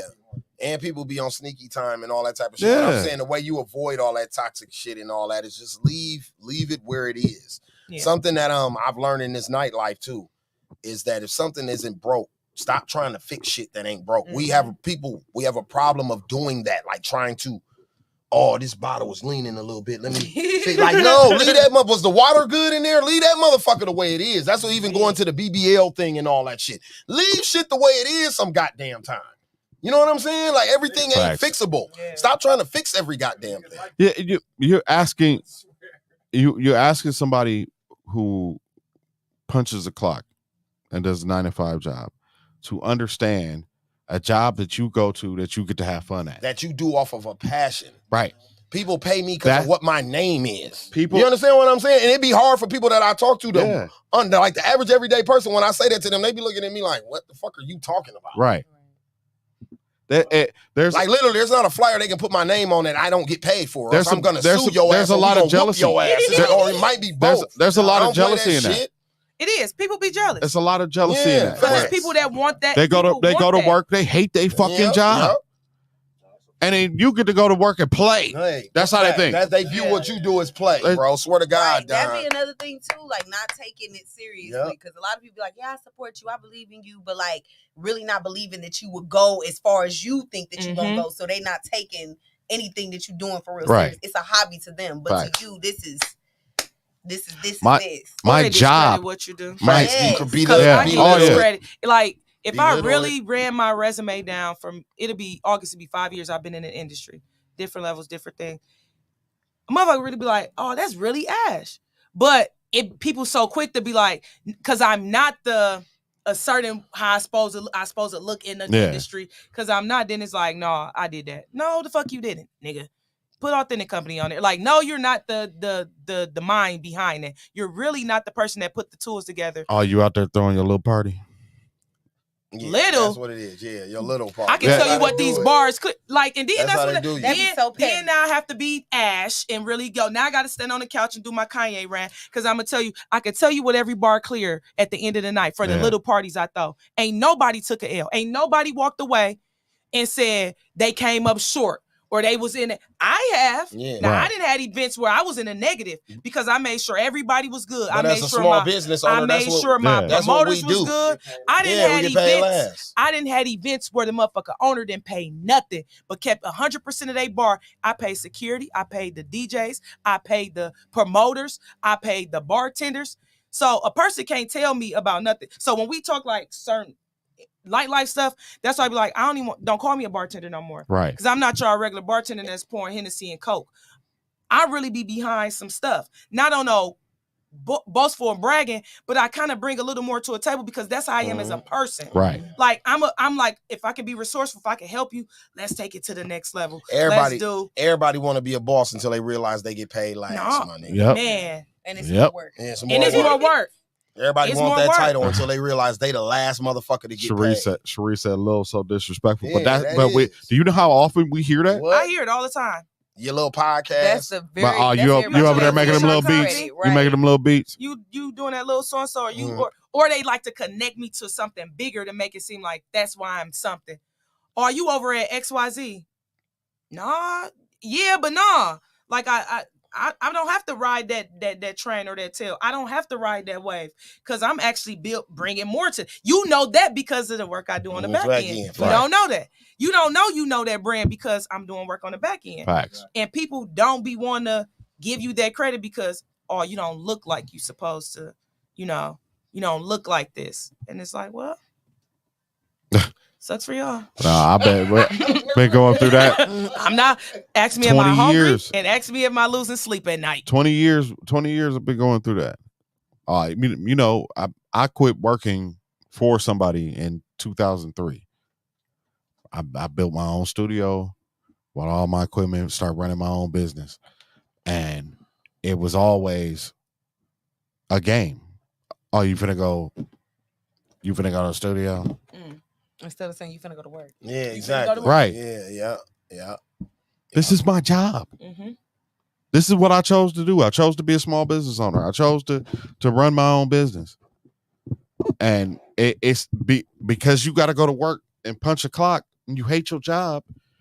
You want to shit on you going to shit on mine. Mm-hmm. Or it's not as much work when really this shit is hard work. Right. What? Man. What? You got a whole infrastructure set up for you for your 8-9 hours you on them people clock. Right. Man. This shit I do don't got no 20. This shit 24 hours a day. Hey, guess what? When you get to work, they give you instructions. Ain't no instructions. We got to figure this shit out every day.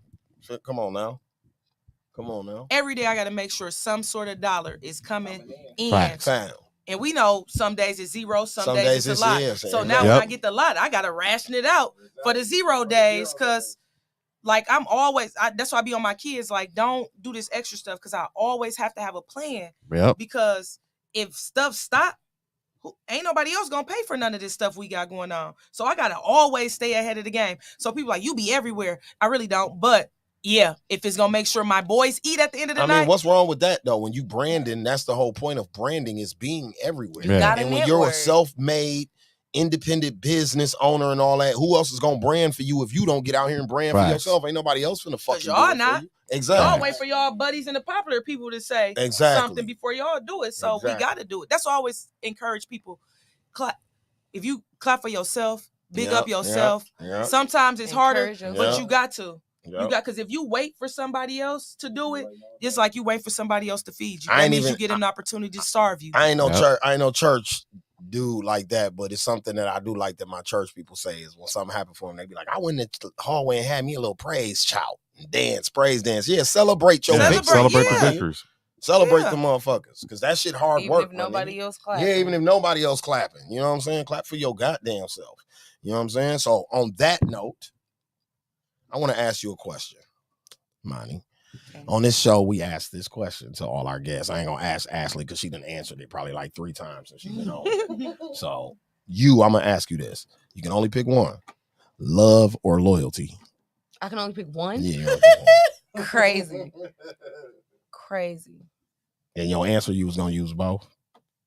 Definitely was gonna use both. Okay, what's your answer then? Go ahead. You can give your answer with both. Because they both are so important. I mean, love is light, God is love, and anything that is like him is always it. And I just feel like genuine love, when you really, really have that, that helps fuel everything you got going on. Loyalty is definitely important. Because if you ain't got nobody that you can trust around you, you might as well go and step into the sinking sand. Loyalty is so important. That's why, like, when people be like, build a team, like, that really means build a family, a group of people that you feel like y'all gonna go to bat regardless, and it's just gonna be y'all against whoever. That's a fact. I feel like love and loyalty is both very important, but if I gotta choose, no, it's a trick question. It'd be funny. It's a trick question. It's both. You actually are the first person to answer it like that. For real. Everybody else usually pick one, and in their explanation they use loyalty or love to explain their answer. And so then me and Don be like, it's both. It's both. And then they be like, oh damn, you're right, it is both. But you on the other hand out the gate said, damn, I can only pick one because I think it's both. So ain't no wrong answer. It's funny because I'll be looking at the comments and people who have answered this question before always continue to answer the question. We know your answer ain't gonna change, Kayla. It's been loyalty since the Sherman Phoenix. Right. I said what I said. I'm gonna say mine is the same. It's tatted on me, so it ain't changing. Yeah. Speaking of which, you know what I'm saying? Kayla, can we get you back on the show at sometime with some egg rolls? No, for real. For real. We dead serious. We had a special guest pull up in the comments and said, my baby smart. She thinks about everything. Who is Sean Hutchins? Oh, that's my man. Yeah. She said, oh, that's my man. You better rep, Sean. That's what the fuck I'm talking about. She said, yes, my man. Yeah, I'm a my man y'all to death when I get me one. You know what I'm saying? That's what she said. Kayla said, lock her in.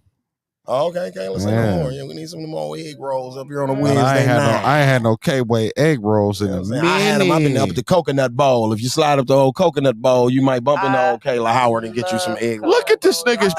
Hold on. Look at this nigga Cherie, man. I'm pounding the table.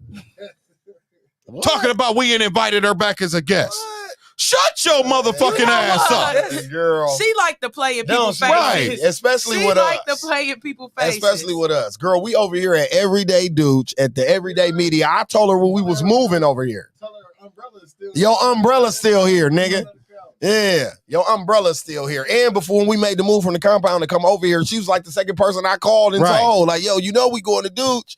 Nigga, we been over here like 30 episodes. We still ain't seen Cherie. I don't want to hear that shit. Kayla said she don't make them there. That's what I said. She don't make them there. Yeah, I know. Oh. I said you will see Kayla. Oh, yeah, you definitely. Yeah, no. So I know where to go to see her at. Yeah. Them your egg rolls? Yeah, I was on her heels. I want the egg rolls. I'm like, them yours? What's going on? They good out there. Don't get me wrong. She said Deuce been holding her umbrella hostage. Man, Cherie, shut your motherfucking ass up. Matter of fact, you're muted.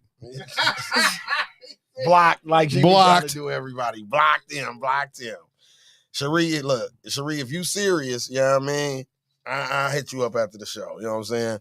But like I said, on that note, man, this was episode 186 of the Slick Talk with Scalez podcast. I want to say shout out to our new co-host, Ashley Danielle in the building. Did an excellent job tonight. You know what I mean? She'll be sitting in with us. You know what I mean? So stay tuned. We got some big shit going on. Please tap in with all of her, everything she got going on. Let them know where they can find you, social media and all that. Ashley_Danielle, but the L in Ashley is a 1 on Instagram. Ashley Danielle on Facebook.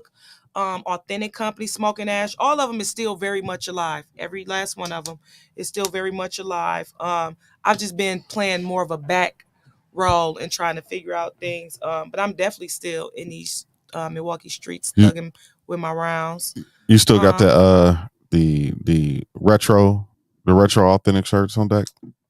So the hoodies that I did, I still got some Family Matters. The Martin joints, the Family Matters joints. So those, most of those hoodies are sold out. I do still have some Fresh Prints and Family Matters hoodies, but I have this t-shirts? summer. I didn't do them in t-shirt, but I do have a t-shirt collection.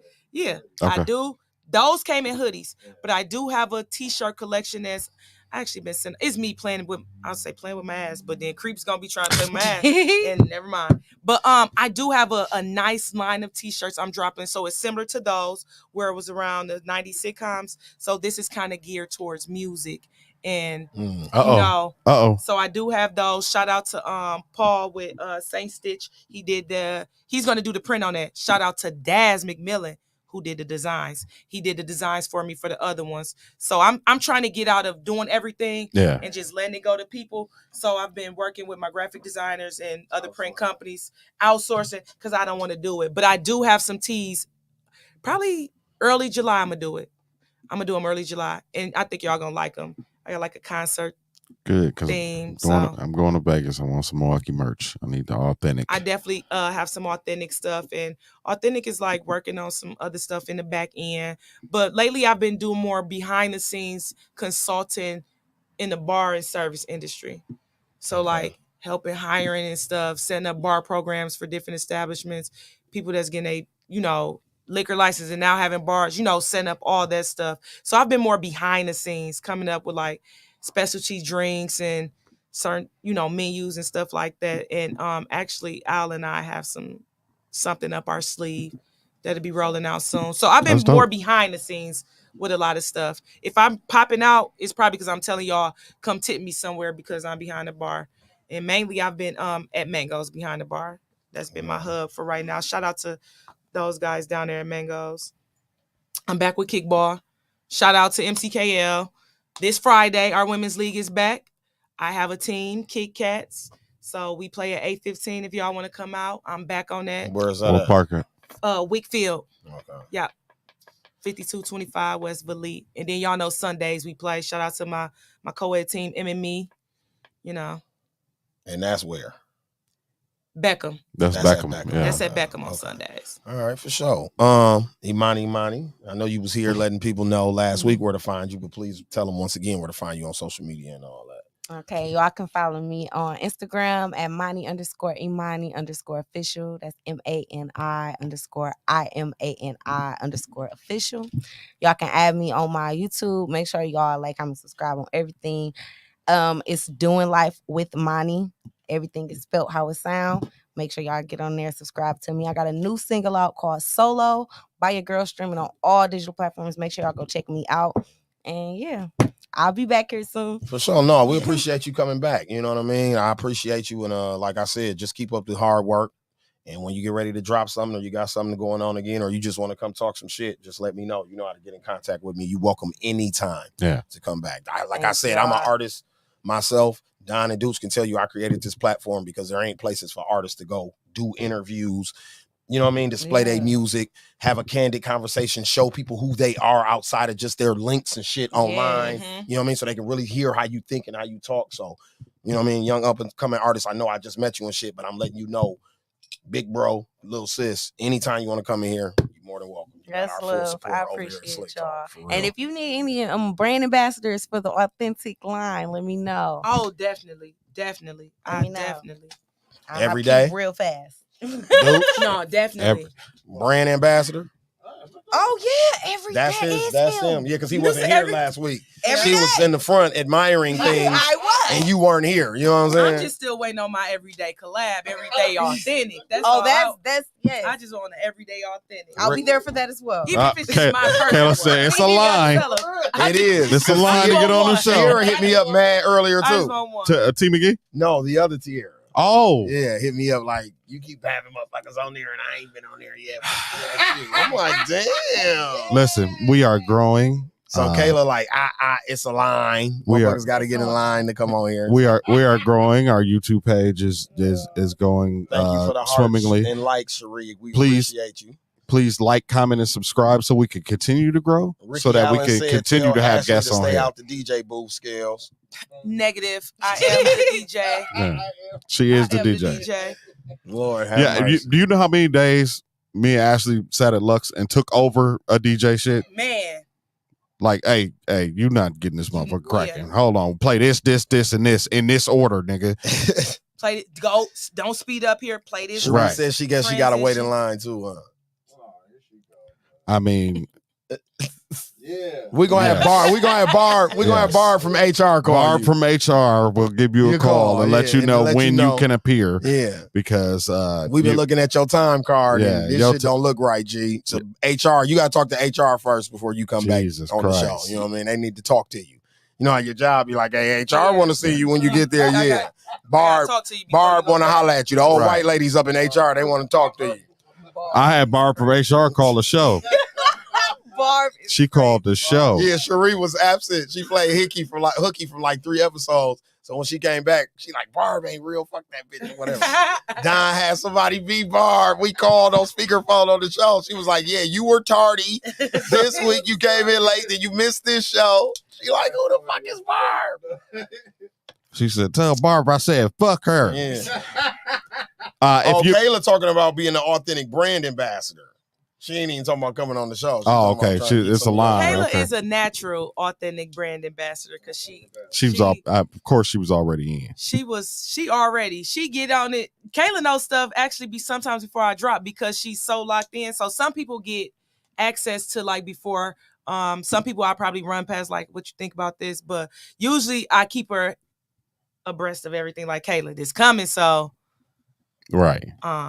Lately stuff been selling out super fast. Shout out to everybody with that. I appreciate that. That's why I've kind of been doing like just exclusive dropping every now and again. So when I drop it, it's there, sold out, it's gone. Mm-hmm.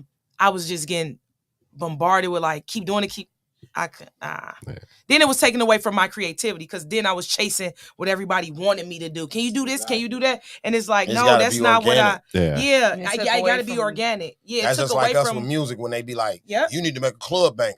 Don't do that to artists. Just let an artist go in there and work. And whatever come out of there is gonna come out of there. When you go in there and try to force that shit gonna be trash. Yeah. If you made it to the end, please like, comment, subscribe. We're on our road to 10,000 subscribers. Please, it helps us with the YouTube algorithm and it allows us to do more things. And I would like a sponsorship. I would love to sponsor Blue Chew. So Blue Chew, please hit up your boy. It's the please hit up your boy. Please. Blue Chew. Hit your mans up. Man, if you're having a hard time staying erect, or you want to fix your relationship, get you some Blue Chew. You gotta say it like that. You gotta say it like this. Blue Chew. Blue Chew. I'm watching everybody else get their commercials off and shit. I'm watching Gianni and Michael Rainey get their shit off. And I'm like, oh, come on, man. Me and Scales need some commercials. So come on. Dude, before you get up out of here, run that movie clip one time. You know I was in a movie, right, dude? Yeah, you know I was in a movie. You know what I'm saying? Yeah, you know what I mean? You know I was in a movie. Yes, sir. I'm gonna be exhausted and done with you for Michael J. Curtis. And on that note, y'all, this was episode 186 of the Slicktalk with Scales podcast. We appreciate y'all tuning in and chilling with us. We will see y'all next week. We are out. Peace. Man, niggas is nuts, man. Yo, insane. You coming out to Vegas with us for the fight? Well, nigga, you know I'm coming to Vegas for the fight. Yeah, that nigga Talker gonna beat that nigga Spencer. You lost your motherfucking mind, nigga. Did you see what Spence did to the last nigga's face? What do you do? All right, got to reconstruct that nigga face. Sent this whole face to Dr. Miami. Dr. Miami. Daddy mama, he lied like a motherfucker. You laughing, nigga. You know Dr. Miami don't make faces, right? Yeah, that's how bad the ass one was. Think about it, nigga. But you know what? I'm pulling up to Vegas with that for show. Yeah, that for show. Who the fuck is for show? Nigga, that for show money. That for show money is hoe money. See, you know dumb motherfuckers like you. I know what y'all think. Y'all think Lane gonna go out there, buy this bitch a flight. Yes. Buy the bitch a ticket to the fight, take her shopping, just in hopes to get the pussy. Shit. Cause on my daddy mama, yeah, that's the shit that you ass would do. Fuck you think they made me at, nigga? You know in Vegas they call me boy, right? Cause I'm that boy. I ain't like that. Look, nigga, I'm ready to go use the bathroom, nigga. You niggas don't touch nothing. Listen, man, I like how you count and laugh and don't put shit in your pocket. He good though. I might fuck with him. I keep this nigga around. I'll be back out there, nigga. Put that in your pocket. The person we even got our eyes on is Jaylen Brown, and we're not about to get Jaylen Brown. Dante said the